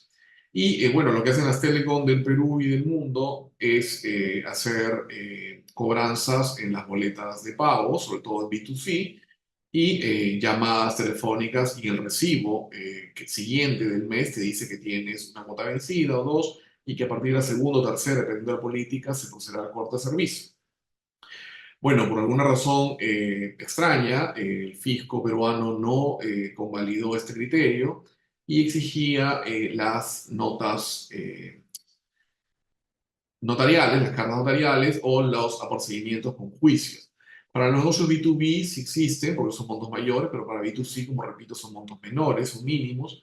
El costo de litigar es muy alto y la consecuencia es que las telecom en general usan su práctica de hacer estas grabaciones. Una persona te llama, te pide permiso y luego se registra el mismo y te entrega esos 3 documentos que he mencionado, ¿no? El recibo de luz posterior, donde se dice que hay un recibo impago y se ordena el pago, la exigencia del mismo por call center y el corte subsecuente del servicio. Bueno, un gran porcentaje de las contingencias anuales que tiene esta compañía todos los años, desde que existe hasta hoy, y que lleva una deuda de miles de millones de dólares, corresponde justo a esa capítulo. Y uno de los grandes problemas que hoy en día surgen y nos han consultado en diversas compañías de call center es, oye, ¿qué pasa? Porque me están pidiendo los bancos y las telecom que empecemos a implementar IA y call center, es decir, que no sea un ser humano, sino un robot quien te va a hacer la llamada y la persona que recibe la llamada no se va a percatar, inclusive que es un IA, y a eso apunta el desarrollo de software, el desarrollo de los módulos diversos que existen, se están entrenando hacia ese fin. Y bueno, la práctica al final debería conllevar a que no sea una persona, sino un IA quien en un Pareto mayoritario transaccional sea quien haga la labor de cobranza o eventualmente la labor de colocación activa. Entonces ahí hay todo un trabajo compliance que, bueno, nosotros estamos recomendando utilizar el UNE 19602, que aplica para la Unión Europea y que además también está en el Best Plan Action 12 y que concretamente en el Perú, bueno, ha tenido aterrizaje cuando en los atenuantes de criminalización penal por delito tributario se establece que tener un plan de compliance fiscal atenúa la responsabilidad respecto a los directores, funcionarios, sobre todo si es que en el sharp flow se acredita que ha habido incumplimiento de los mismos, concretamente el término objetivo 352. Les comento este caso porque es un caso de ahorita, de actualidad. La comunicación telefónica se dio hace menos de 10 días y ya hoy en día los call centers, que además tienen una ley anti-spam que obliga antes de hacer una oferta o hacer un cobro a tener que pedir permiso al usuario que dé su conformidad a escuchar la llamada. Entonces, si va a haber con un IA, tiene que haber un mayor compliance, tiene que estar grabado y eventualmente si hay un desembolso, la tecnología requiere mayor salvataje en este capítulo. Eso con relación a Perú y compliance, quizá porque es Gracias. un concreto bien interesante que vincula de todo un poco. Muy amable, Michael, muy interesantes tus comentarios. Voy a concluir con Jorge. Jorge, parece ser que las cosas no solo están cambiando hacia el exterior desde Estados Unidos, sino que internamente también tienen un ámbito de cambios importantes o lo van a tener en lo próximo. Y creo que por lo que he venido escuchando con Elon Musk y el propio Trump, pues parece que amerita que va a haber cambios ahí, inclusive en el ámbito tributario, ¿no? Entonces, ¿cómo están viviendo la gestión de los riesgos y qué se visualiza a futuro, sobre todo porque están cambiando muchas cosas, ¿no? Y como dijiste anteriormente, el tema del día es incertidumbre y lo que nosotros estamos aconsejando a nuestros clientes y colegas es estar pendiente a lo que está sucediendo. Sabemos que está cambiando frecuentemente, pero tener modelos de distintos escenarios y estar preparados para eso. Volviendo al tiempo donde estuve en el servicio de rentas internos, un tema que tenemos en Estados Unidos es la complejidad. A pesar de que hay un interés muy grande de simplificar lo que es el compliance en Estados Unidos y simplificar las reglas y hacerlo más user-friendly, la realidad es que a pesar de las mejores intenciones de las personas como yo que redactamos las reglas, es muy difícil. Tienes muchísima gente que hace las cosas bien, te encuentras con 2 o 3 contribuyentes que hacen transacciones abusivas y pagan justos por pecadores. Ahora bien, en el escenario de muchas de compañías inbound, digamos, peruanas, mexicanas, españolas que estén operando en Estados Unidos, lo que han dicho los compañeros me hace muchísimo sentido y no quisiera cambiarlo. Incluso lo que haría es añadirle que de manera que tengan operaciones en Estados Unidos, se aseguren de que haya un renglón, una área que diga, oye, vamos a ver qué está pasando en Estados Unidos y no asumamos que porque estamos haciendo esto bien en nuestra jurisdicción, no hay nada más que hacer. Un tema que vi muchísimo en el gobierno era extranjeros que entraban a Estados Unidos y no era hasta un periodo más tarde que consultaban a un contador o a un abogado y ya estaban en una situación de problema, ya sea porque se le había faltado un filing, ya sea porque no había hecho algún reporte, no había hecho una elección y las consecuencias eran significativas y al momento de arreglarlas, algunas de las cuales se pueden arreglar, el costo es mayor. A lo que voy, cualquier plan de gestión de riesgo que incluya operaciones en Estados Unidos que considere consultar con un contador en Estados Unidos, o por lo menos un contador que sepa la red de Estados Unidos, que quizás, dependiendo de la situación y el perfil del contribuyente, coordine con un abogado de taxes de Estados Unidos. Y ahí hago un énfasis a que preferiblemente sea un abogado que trate el tema de international tax. También vi mucho caso en que contribuyentes se vieron afectados porque un abogado que no maneja temas de internacional trató de navegar las reglas de international tax y eso llevó a 5471s que no fueron radicadas, PFIC elections que no fueron hechos y para las personas que están en este mundo saben que las penalidades son bastante serias o el impuesto que le aplicaría el contribuyente son bastante altos. A lo que voy. En el mundo en que estamos, que hay muchísima incertidumbre, yo sugeriría que recuerden tocar base con alguien en Estados Unidos que maneje los temas que están haciendo, ya sea structuring, o sea, oye, tengo una corporación que quiere entrar a Estados Unidos, discutamos las opciones. Si es un individuo, ya es residente, piensa ser residente, vamos a manejar la transición. Quisiéramos hacer un tipo de estate planning antes de que la persona sea un residente de Estados Unidos o no es necesario? Pero es importante no asumir y tener la discusión. Entonces, a la vez que la operación sigue, importantísimo, hay que monitorear lo que está sucediendo en el Congreso y hay que monitorear lo que está pasando en la Casa Blanca. Al día de hoy nadie sabe qué va a pasar, pero ciertamente van a haber cambios. Un escenario puede ser que cualquier reforma fiscal de Estados Unidos pase cerca del fin de este año. Entonces, yo sugiero que en su plan de gestión de riesgo considere un escenario en que no pasa nada y un escenario en que sí pasa algo. Porque mucho de esto puede ser a diciembre 31, vamos a encontrarnos todos en la computadora modificando las deducciones, modificando cómo reconocimos el ingreso, calculando si los aranceles son gastos deducibles, quién sabe. Pero tenemos que estar pendientes a eso y ir preparándonos para lo peor de lo peor o lo mejor de lo mejor. Ciertamente un factor que es muy preocupante es que en la administración de Biden se pasó un financiamiento masivo al servicio de rentas internas, a razón de 80.000 millones de dólares. Muchos de los que no se había utilizado y la administración de Trump sí va a rescindir. Pero ese dinero se utilizó para actualizar y poner el IRS al día con tecnología que al día de hoy están usando para verificar las declaraciones, identificar inconsistencias y posiblemente identificar declaraciones que tengan algún tipo de fraude, error o cualquier tipo de inconsistencia que requiera una segunda revisión. Al momento, el IRS está utilizando esas tecnologías. ¿Qué va a pasar en el futuro? No sabemos. En mi experiencia, es bueno para el servicio de rentas internas que tenga esos mecanismos, pero puede que tengamos un sistema de que posibles auditorías se tarden más. Digamos, en vez de entrar en una auditoría a 2 años de someter la declaración, pudiera ser casi al final del término de prescriptivo. Quién sabe si existe un servicio de rentas internas en el futuro. Así que a lo que voy, las cosas están cambiando muchísimo. El IRS, el Servicio de Rentas Internas, ha perdido muchísimo de su empleomanía, que ciertamente hace más difícil poder tomar el teléfono y preguntarle, oye, Ulises, tengo esta transacción, ¿tienes alguna reacción? Y es algo que hoy día se hace. Así que a mí me preocupa muchísimo y lo que les aconsejo es de manera que tengan operaciones en Estados Unidos, que por favor, antes de comenzar la operación, antes de organizar la entidad, antes de hacer esas ventas, antes de enviar a ese individuo, antes de que el dueño se mude a Estados Unidos, consulten a un contador o un abogado o ambos de manera que eviten el riesgo, porque las consecuencias pudieran ser muy grandes. Gracias, Jorge, gracias por el comentario, por la recomendación también. Ahora, privilegiando los tiempos, voy a conjuntar un par de temas que creo que tienen relación, que tienen que ver con la documentación de compliance. Por ahí alguien ya hablaba de este tema de tener un conjunto de documentación, de información, y cómo es que esto implica la colaboración o la cooperación con la propia autoridad fiscal nacional e internacional, y cómo entra aquí el ámbito de los precios de transferencia. Es un poquito más ligado al ámbito fiscal, pero metiendo también la parte de los precios de transferencia que se han vuelto relevantes para el ámbito de la fiscalización también, ¿no?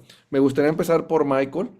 Michael, ¿cómo ves estos puntos que tienen que ver con la documentación de compliance, la relación o cooperación con autoridades fiscales nacionales e internacionales, y cómo entra ahí los precios de transferencias en el caso de Perú? Gracias, Ulises. Sí, a ver, concretamente, el Perú, si bien no forma parte del OECD, pero estamos en agenda de ingresar, así que para efectos peruanos, todo lo que diga el OECD es hard law. Nosotros ya hemos implementado casi todos los BEPS Plan, con excepción de los que globalmente no se han implementado, como el impuesto mínimo global. Y desde el punto de vista de compliance, aquí ya hay una norma que rige desde la pandemia sobre los deberes de reportar a los asesores fiscales que hacen planeamiento tributario agresivo, los deberes vinculados a transferencia para empresas multinacionales, no solo en el reporte local, sino toda la data vinculada a transacción intragrupo, la funcionalidad de dónde está la holding, cuál es la carga fiscal, si hay uso de precios fiscales o no.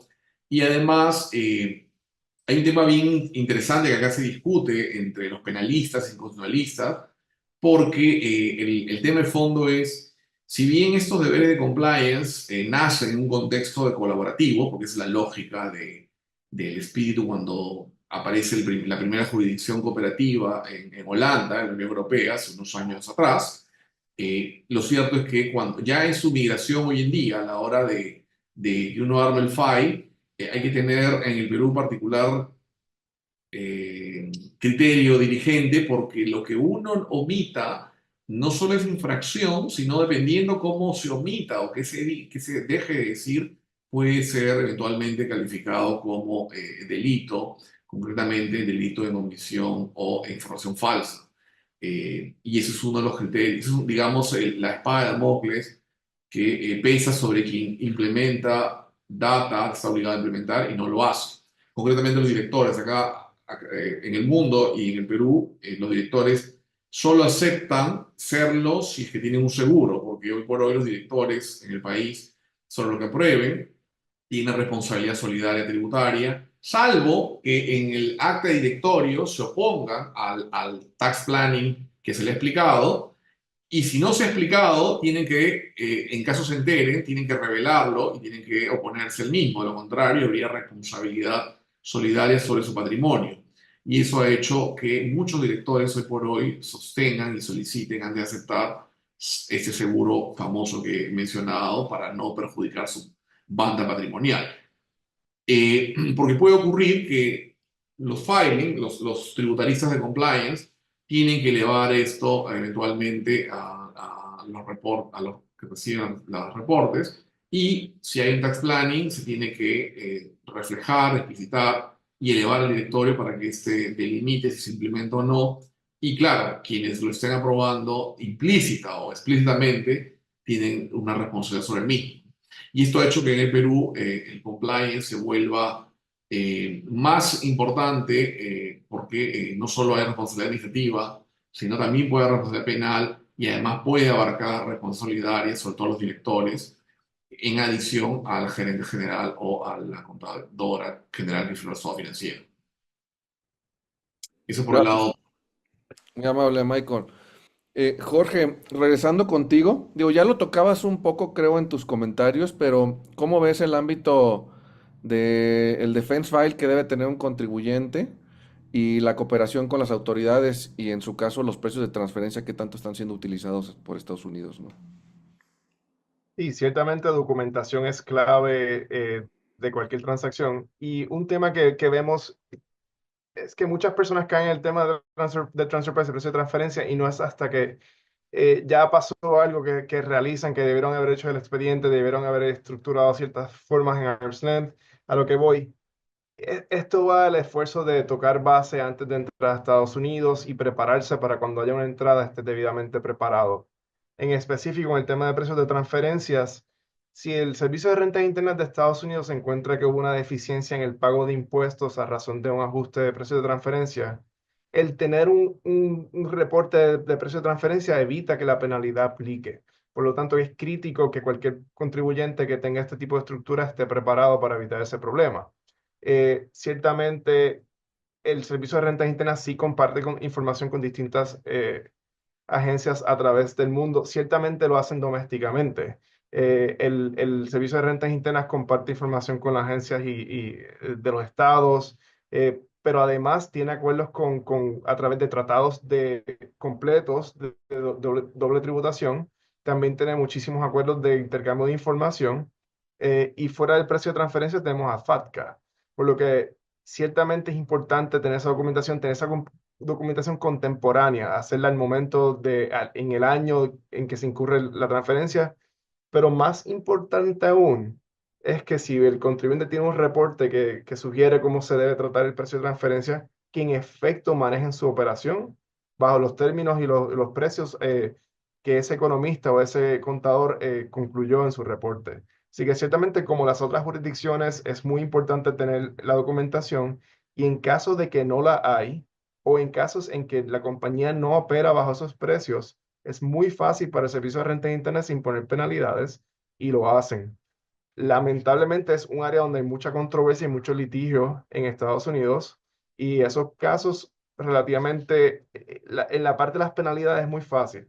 Si no tienes un reporte, la penalidad te aplica. Es muchísimo más complicada la batalla de cuál es el precio correcto, y esas sí pasan, pero cuando una penalidad, la ley dice, tienes que tener tal reporte, no tienes reporte, penalidad aplica, es una herramienta muy fácil para los agentes de utilizar.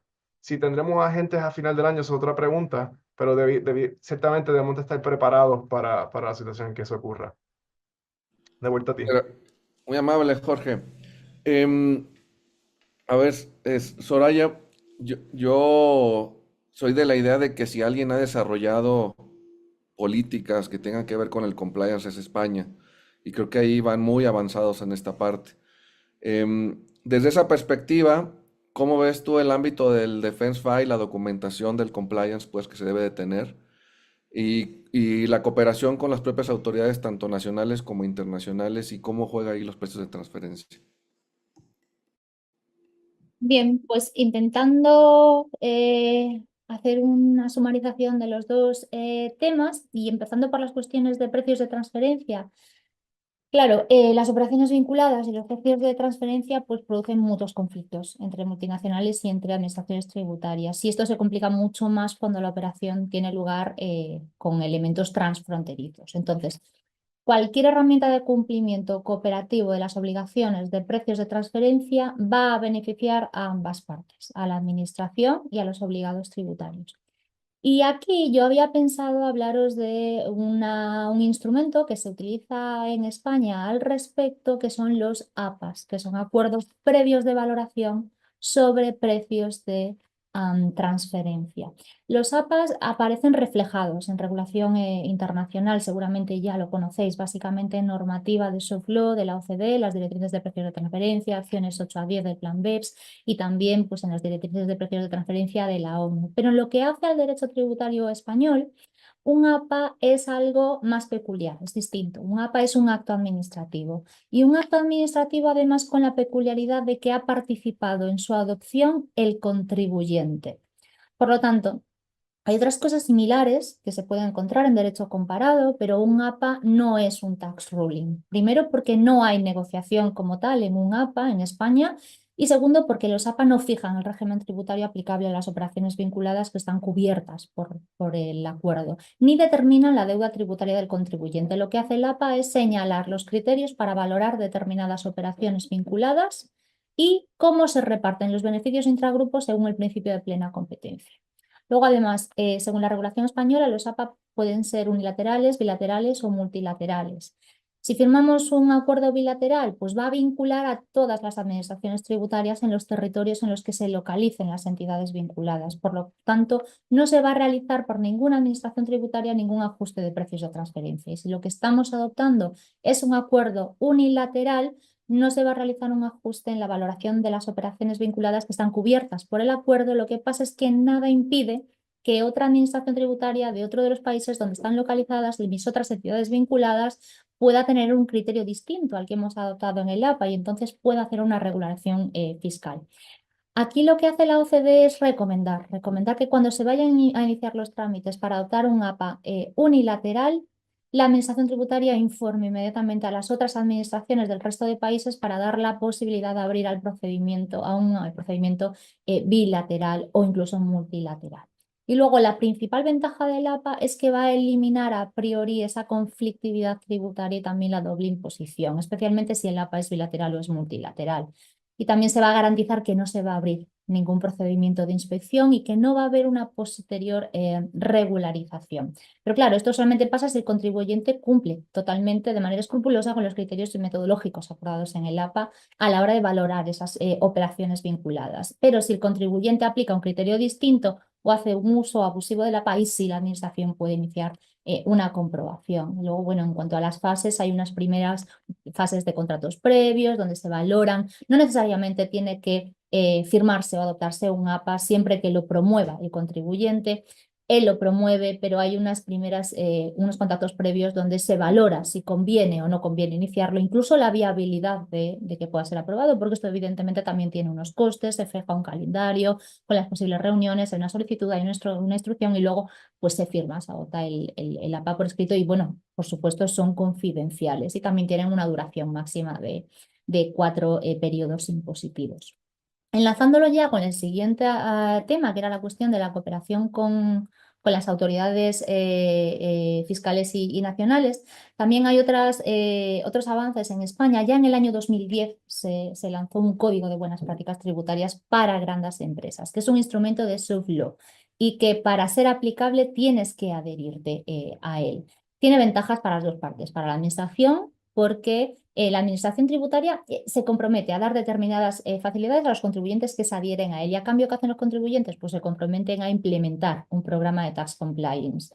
Y además el código, pues como tiene un contenido muy amplio, las empresas que se adhieran a él van a tener que desarrollar un manual de buenas prácticas tributarias. ¿Ha tenido éxito? Pues relativamente sí, porque actualmente en fechas de 3 de febrero de 2025 ya hay 208 empresas adheridas al Código de Buenas Prácticas Tributarias. Pues están el BBVA, Santander, Corporación Hijos de Rivera, que son los de Estrella Galicia, o el Corte Inglés, por ejemplo, ¿no? Y se pueden ver todas en la página web de la agencia tributaria.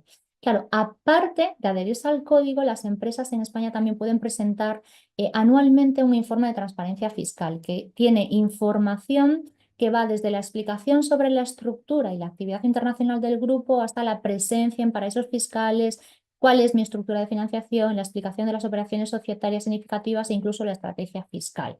Claro, presentar el informe de transparencia, ¿por qué es interesante? Pues porque también concede ventajas. Primero, porque te permite discutir de manera informal con la administración para poder aclarar la información que has suministrado y eso te da mayor seguridad jurídica. Por eso también sería muy interesante presentar este informe de transparencia antes de presentar la declaración del impuesto de sociedades, que así ya te evitas pues, un lloro posterior. También te permite plantear pues, dudas para poder conocer cuál es el criterio de la administración y además tenerlo por escrito. Claro, ¿cuántas empresas han presentado el informe de transparencia en el último ejercicio del que tenemos conocimiento, que es el del 23? Pues 39 de las 208 que estaban adheridas al Código de Buenas Prácticas Tributarias. Nada mal hasta ahora. Por lo tanto, en cuestiones de relación cooperativa, lo que implica esta relación cooperativa es que se ofrece seguridad al contribuyente a cambio de que éste sea transparente. Y luego también en España tenemos la norma UNE 19602 de sistemas de gestión de compliance tributario. Es también una norma de soft law que implica pues, que si mi organización ya tiene un programa de tax compliance, puede revisarse si se cumple con los requisitos de la norma UNE y entonces se somete a una auditoría externa que suele tardar unos 2-3 meses. Y si la supera, se transforma en un sistema de gestión de compliance tributario y puede obtenerse una certificación. También esta norma pues, tiene directrices relacionadas con esos riesgos fiscales propios de la fiscalidad internacional. Y ya para terminar, digamos que el desarrollo de estos códigos de buenas prácticas en España está en auge, porque ya la agencia tributaria ha puesto de manifiesto en el plan estratégico para el periodo 2024-2027 que pretende aprobar ya en los próximos años códigos de buenas prácticas para pymes y trabajadores autónomos y también para entidades públicas. Excelente, ¿no? Pues muy amplio con el poco tiempo que nos lleva en este panel.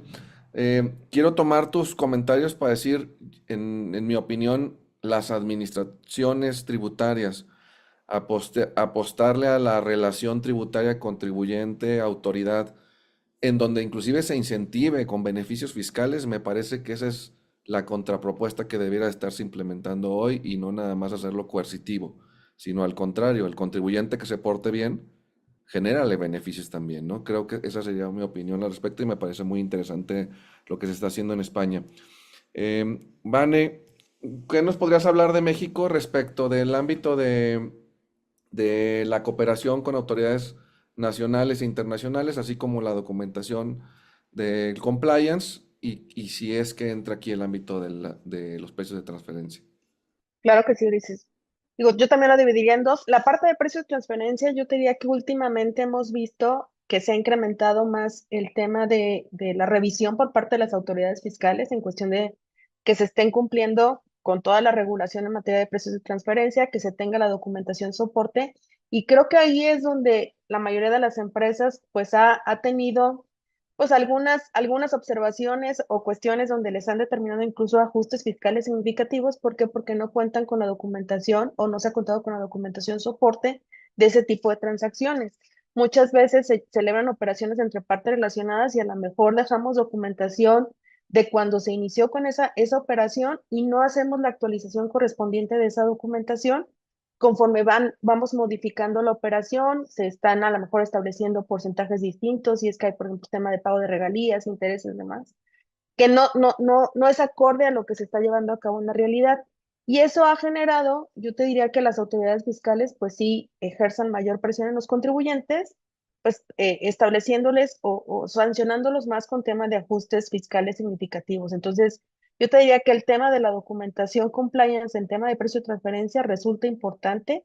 Para México, la parte documental de las operaciones se vuelve prioritaria para la autoridad, de que se le logre demostrar cómo están establecidas esas operaciones entre partes relacionadas, si se tiene alguna política en materia de precios de transferencia, se justifique, por ejemplo, la metodología o el tema del análisis de comparabilidad que se está utilizando para determinar esa parte de operaciones de precios de transferencia. Entonces, yo te diría que en esa parte ha resultado prioritario el que se cuente con la documentación compliance. Y un tema que ha sido relevante también en esa parte de precio de transferencia, que yo diría que ha cambiado en los últimos años, es la incorporación del concepto de beneficiario controlador y beneficiario efectivo, donde también las empresas pues han tenido que documentar e integrar su expediente de toda la información que nos está pidiendo la autoridad para identificar quién es el beneficiario efectivo, quién es el beneficiario controlador en las empresas. Y de esa manera, pues hacer ahora sí que la correlación con la información que estamos reflejando en materia de precios de transferencia, porque ya no solo se ha enfocado la autoridad en tema de operaciones internacionales, sino que eso lo ha llevado a cabo también en operaciones domésticas o nacionales, donde también vemos que muchas de las empresas empiezan a interactuar con sus accionistas en algún tipo de operaciones, por ejemplo, de cobro de rentas y demás, y por eso la autoridad está buscando que se tenga dentro del marco regulatorio la información de beneficiario efectivo y beneficiario controlador. Por eso yo creo que aquí un tema importante para las empresas es que sí deberán implementar alguna tecnología o incorporar algún software dentro de sus empresas que les permita tener un control para automatizar y recopilar toda esa información que nos está pidiendo la autoridad en materia de precios de transferencia. Además de que yo te diría el tema de las operaciones de precios de transferencia, si lo utilizara la autoridad para fiscalizarnos cada día más, pues ahí tendría la evidencia de las operaciones o transacciones que se tienen entre las distintas empresas del grupo, ya sean nacionales o internacionales. Entonces, por eso creo que resulta prioritario atender esa situación en materia de precios de transferencia. Y en la parte de cooperación con autoridades nacionales e internacionales, yo te diría, pues México cuenta con más de 30 acuerdos de intercambio de información, donde efectivamente ha estado participando, si hay alguna operación, para poder proporcionar información al extranjero respecto de operaciones o transacciones que llevan a cabo, ya sea mexicanos en el extranjero o bien extranjeros que realizan operaciones aquí en México. Y pues parte de ello es su participación que ha tenido en la parte de lo que es RS y FATCA, para estar proporcionando información o intercambio de información respecto a cuentas financieras de contribuyentes mexicanos en el extranjero o viceversa, de información sobre cuentas de extranjeros en México. Entonces, eso ha llamado la atención y ha tenido bastante cooperación la autoridad en ese sentido, por lo que yo creo que sí resulta importante, ahora sí que la parte de documentarlo, todo lo que tiene que ver con precios de transferencia, porque sin duda, pues esto nos va a permitir hacer frente pues a cualquier revisión que tengamos, ya sea a nivel nacional e internacional, dependiendo de donde se lleve a cabo la operación. Gracias, Vanessa. Muy interesante.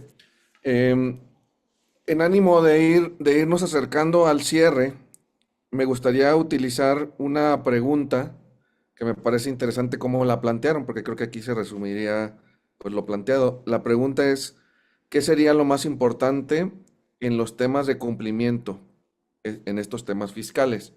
Creo yo que la pregunta nos sirve de manera relevante para enfocarnos al área más importante del compliance en el ámbito que ustedes se desarrollan y cualquier otro tema final que ustedes quisieran plantear. Me gustaría empezar en este caso por Jorge. No sé, Jorge, si nos puedes ayudar con tus comentarios em, sobre este punto en particular, ¿no? ¿Cuál sería el aspecto más relevante a cuidar o los aspectos más relevantes y el ámbito, y algún otro tema que tú consideres que deba de plantearse, ¿no? Sí, muchísimas gracias. No puedo dejar de reiterar la importancia de seguir los eventos que estén sucediendo en el Congreso de Estados Unidos. Es casi imprescindible que van a haber cambios y será importante de manera que, y posiblemente sean repentinos cerca de fin de año, por lo que habrá muy poco tiempo para prepararse para ellos. Por lo tanto, lo que yo le sugeriría a todos los participantes de este foro, que se mantengan el día con lo que esté sucediendo, que se preparen adecuadamente, ya sea memorizando transacciones y cómo pretenden tratarlas para propósitos fiscales, y que tengan un expediente de qué fue lo que pensamos cuando lo hicimos en caso de que alguna regla cambie y te encuentres en una situación en que estás en una auditoría, la regla no terminó siendo lo que tú pensabas que iba a ser, ya sea porque se enmendó posteriormente, retroactivamente, o hubo algún tipo de lapso técnico, y así uno puede documentarle al Servicio de Rentas Internas: oye, cuando yo sometí mi declaración, esta era la legislación en efecto. Y a base de eso, nosotros sometimos esta posición. Si las reglas cambiaron posteriormente, yo no estoy obligado a modificar o enmendar mi declaración. Y aquí está nuestro análisis.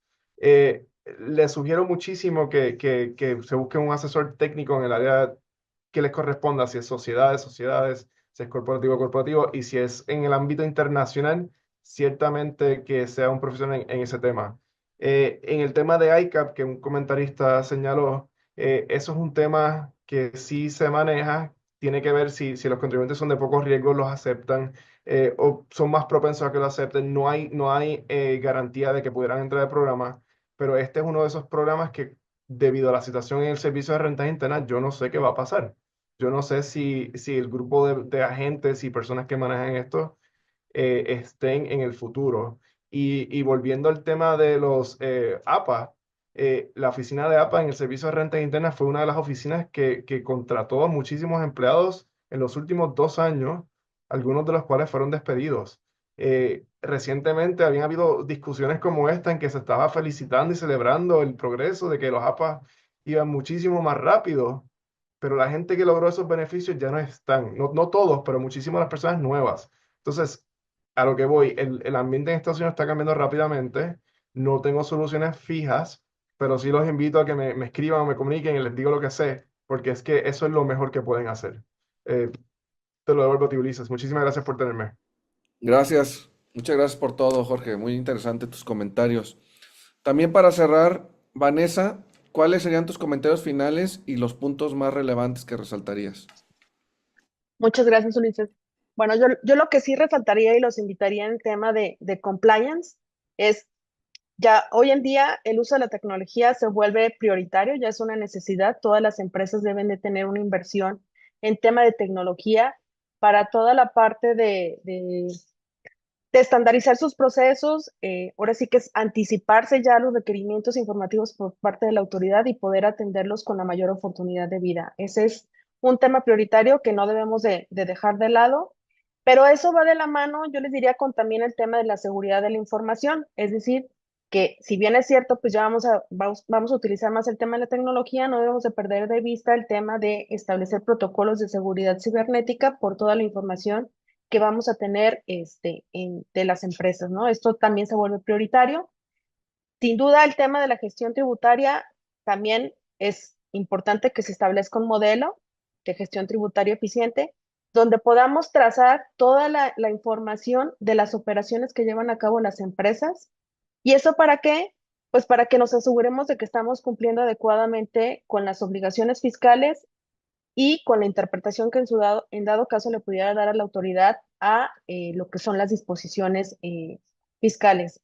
Y también tenemos que adaptarnos al cambio. Sin duda, yo les diría, por ejemplo, en México, pues este año no hubo reforma fiscal, no hay nuevos impuestos, ni tampoco hubo algún incremento en tema de los impuestos, lo cual sin duda esto se traduce que van a tener mayor o habrá mayor cantidad de auditorías por parte de los contribuyentes, y aquí pues tenemos que estar preparados para ello.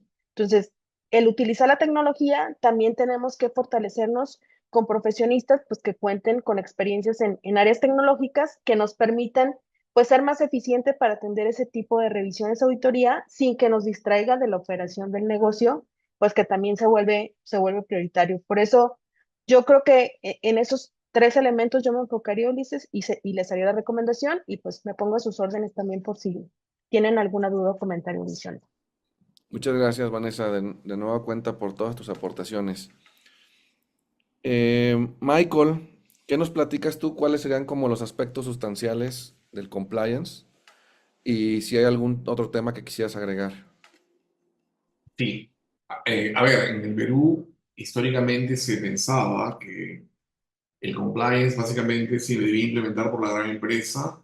Sin embargo, como expliqué en su momento, dos preguntas tuyas, ya quedó claro de que no solo aplica para empresas que cotizan en la Bolsa de Valores de Lima y también las que cotizan en la Alianza Pacífico. Pues recordemos que tenemos la Alianza Pacífico que abarca todas las transacciones de mercado de capitales desde Santiago, Bogotá, Lima y que ha incluido México. Todos hay una sola bolsa. Si uno quiere comprar una acción de una compañía interlatina, Sauder Perú, que es una de las terceras interlatinas más grandes de Latinoamérica, valorizada en la bolsa por aproximadamente 85.000 millones de dólares. La primera, recordaremos, es Mercado Libre, más de 100 billones de dólares, y le sigue la compañía Claro, en 90.000, y la Ecopetrol colombiana, entre otras. Y ya hoy en día, con la regulación, como comenté, se estableció que las compañías menores, con ingresos menores a 150 BTS, tienen que implementar compliance tributario, así como la gran empresa, la mediana y las que cotizan en bolsas de valores de todos los países. Y como los precios de referencia son sobre operaciones locales y transfronterizas, las reglas del filing, del compliance, tienen que ser implementadas. Por ejemplo, en derivados, hay un caso muy interesante. Los derivados en el Perú, para demostrar la cobertura, puedes tener cobertura contable, pero puede ser especulación tributaria si no tienes el file. Y esto es una tarea de día a día, explicarle a los clientes que el file contable no es el file tributario, que establece la norma tributaria, y que eventualmente no tenerlo te quita, porque uno puede estar dentro del ratio 80-125, que es el que te establece las normas contables de las PCGA, pero no ser hedge tributario. Y eso es por el lado de Perú. Gracias, Ulises. Muchas gracias por todas tus aportaciones, Michael. Muy interesante también. Gracias. Y cerramos con Soraya. ¿Qué nos puedes platicar, Soraya, sobre los aspectos más relevantes del compliance en España y en la Comunidad Europea? Y si quieres agregar algún punto en particular, por favor. Por supuesto, pues yo creo que como conclusiones finales, lo que diría es que es necesario que las organizaciones multinacionales se preocupen mucho por diseñar y por aplicar políticas y procedimientos de compliance fiscal. Y también en materia de fiscalidad internacional para precisamente prevenir actuaciones administrativas o judiciales. Y en este punto, pues, ¿qué es esencial? Pues lo decían hace un momento mis compañeros. O sea, yo creo que lo principal es que se elabore un buen sistema de gestión de riesgos y que el programa de compliance fiscal sea un programa ad hoc para nuestra organización, que no sea un programa maquillado o utilizado genérico para cualquier tipo de organización. También es esencial, lo decía hace un momento Jorge, la documentación, tener todo perfectamente documentado, porque así puede sacarlo el contribuyente en cualquier momento en que sea preciso para poder sostener nuestra argumentación ante la agencia tributaria. También me parece súper importante utilizar todos los mecanismos posibles que permita el ordenamiento de la jurisdicción en la que estoy actuando. Por ejemplo, en España, los APAs, con esta peculiaridad que existe en la regulación, pero también otras figuras como las consultas tributarias. Los contribuyentes en España le pueden consultar, le pueden preguntar a la agencia tributaria sobre la calificación, por ejemplo, de una renta o de una operación. La administración tributaria le contesta por escrito y le vincula a la administración tributaria, no necesariamente al contribuyente, porque si quiere no le hace caso y utiliza otra visión, pero si utiliza la que le contestó, la administración tributaria le vincula, y eso resulta bastante interesante para darle seguridad jurídica. Yo creo que para finalizar ya, pues también es esencial tener en cuenta que la colaboración con las administraciones tributarias es el futuro, entre otras cosas también porque las administraciones, y lo decía hace un momento Vanessa al principio de la intervención, las administraciones tributarias cada vez tienen más información. porque tienen medios más potentes digitales para poder acceder a ella, porque el intercambio de información entre las administraciones, sobre todo de manera automática, es brutal. En la Unión Europea es tremendo el esfuerzo que está realizando la Comisión por lanzar desde el año 2010 directivas que tienen que ver con la cooperación administrativa y con obtener información de manera rápida y automática en todos los ámbitos, o sea, también de los asesores fiscales con la DAC 6. Entonces, está claro que si van a obtener información por otros cauces, casi mejor también que los contribuyentes ya puedan estimular esta relación cooperativa con la propia administración y luego también que la documentación pues sea coincidente, ¿no? Por ejemplo, en relación con la DAC 6 que acabo de citar hace un momento, le van a pedir las administraciones tributarias, bueno, ya no le tienen ni que pedir porque es automática. Tienen que comunicar determinados mecanismos, los intermediarios financieros, los asesores, que puedan ser sospechosos, ¿no? de tener algún tipo de tinte de fraude, ¿no? A las administraciones tributarias. Claro, esa comunicación va a lanzarse, esa información va a llegar a la agencia tributaria. Es importante que cuando se esté comunicando el contribuyente con la administración tributaria, su documentación ponga de manifiesto cuestiones que se identifiquen con lo que está trasladando también el asesor fiscal. Entonces, las cuestiones documentales yo creo que también son un elemento a tener en consideración, que van a ser muy importantes en el futuro en el marco de estas relaciones colaborativas. Muy interesante, Soraya, la visión que tiene España sobre el ámbito del cumplimiento preventivo. Muy interesante. Yo quisiera, para concluir, mencionar los principios de BEPS, que creo que mucho resumen de lo que hoy hemos estado viendo, el principio de coherencia, sustancia y transparencia. Eso no va para atrás, eso va a continuar y va a continuar sobre todo con el ámbito de las herramientas tecnológicas. Sin duda alguna va a ser provechoso tanto para las autoridades tributarias como también para los contribuyentes. Así que los invito a que el cumplimiento formal también sea relevante con este sentido, cumpliendo con estas tres características que creo que resumen muy bien lo que hoy estuvimos platicando. No me resta más que agradecer, para pasarle la voz a alguien más para que concluya el evento del día de hoy, agradecerles a los 4 panelistas, muy interesantes sus aportaciones. Muchísimas gracias. Se nota el tiempo que le han dedicado durante su vida a todo este tema que tiene que ver con el ámbito tributario. A los 4 los conozco bien y sé que los 4 son grandes profesionistas en su ámbito. Así que muchísimas gracias. Gracias por todo y les paso la voz para que concluyan el evento del día de hoy. Muchas gracias. Muchas gracias. Sumamente interesantes los comentarios que han hecho el día de hoy. Los panelistas enriquecedores aportaron perspectivas muy valiosas, tienen varios comentarios positivos aquí.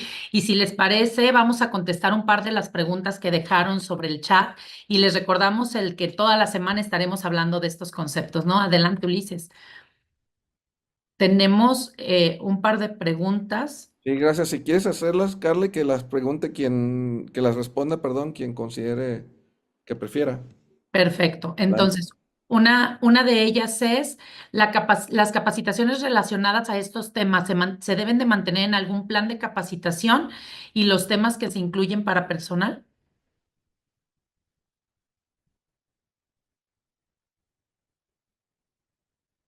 No sé quién guste. Creo que Vanessa habló de la capacitación, a lo mejor ella podría.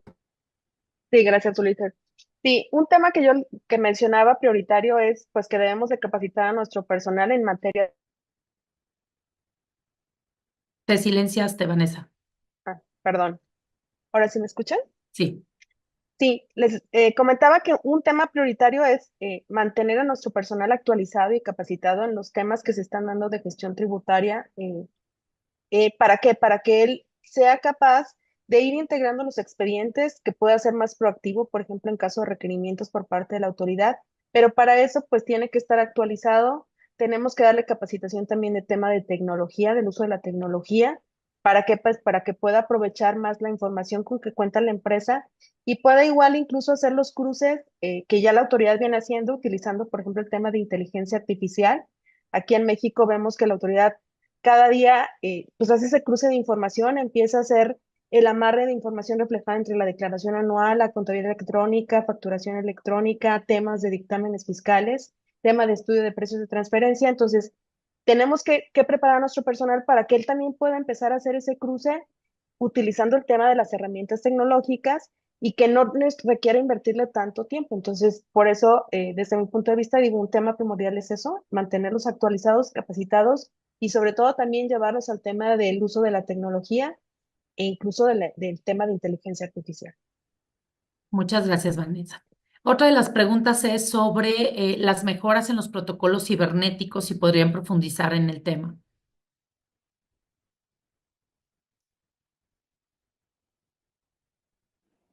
¿Quién quiere contestar esa?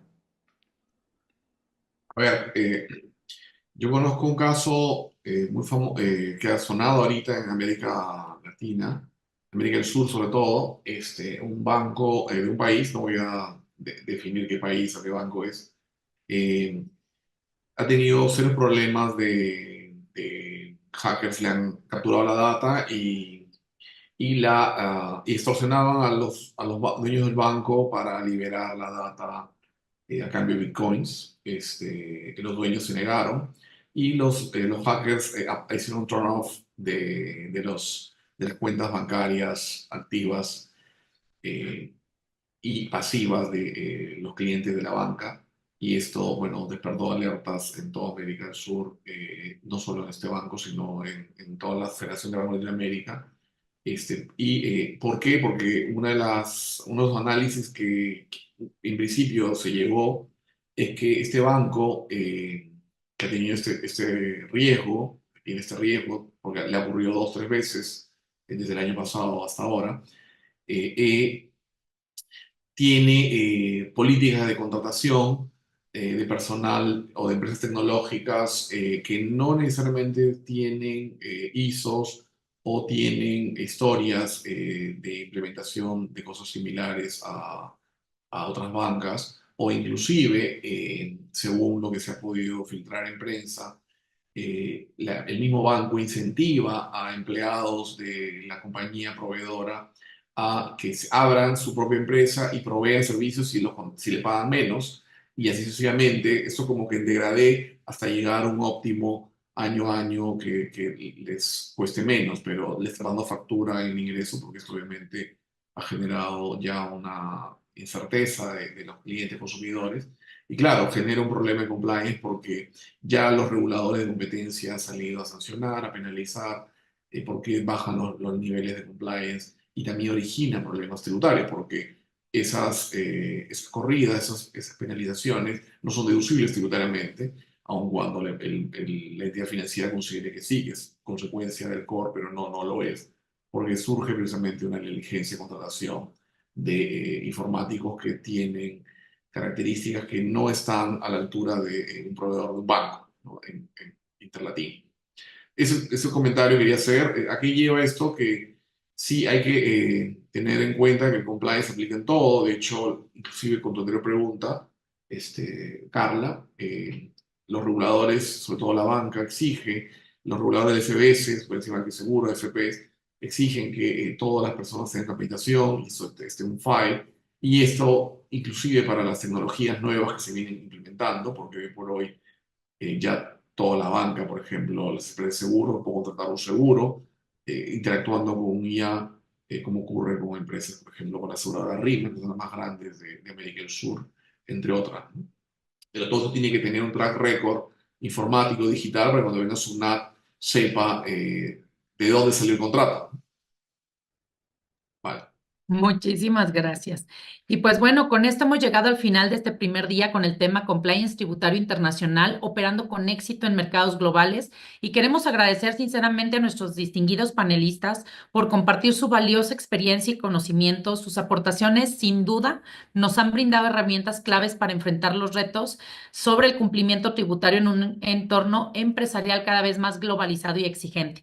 También les agradecemos a cada uno de ustedes por su participación y por ser parte de esta jornada de aprendizaje y reflexión. Pero esto no termina aquí. Les invitamos a permanecer con nosotros todos los días de esta semana, el día de mañana con el panel El Poder de la Ética para transformar los negocios en motores de cambio. En nombre de Vive Compliance Magazine y del Colegio de Contadores Públicos de Guadalajara, Jalisco, mi nombre es Carla Rojas y les damos la más cordial bienvenida a este evento a través de este primer día, pero que continúen con nosotros con más contenido de valor en esta semana del Compliance Internacional. Muchas gracias y nos vemos mañana.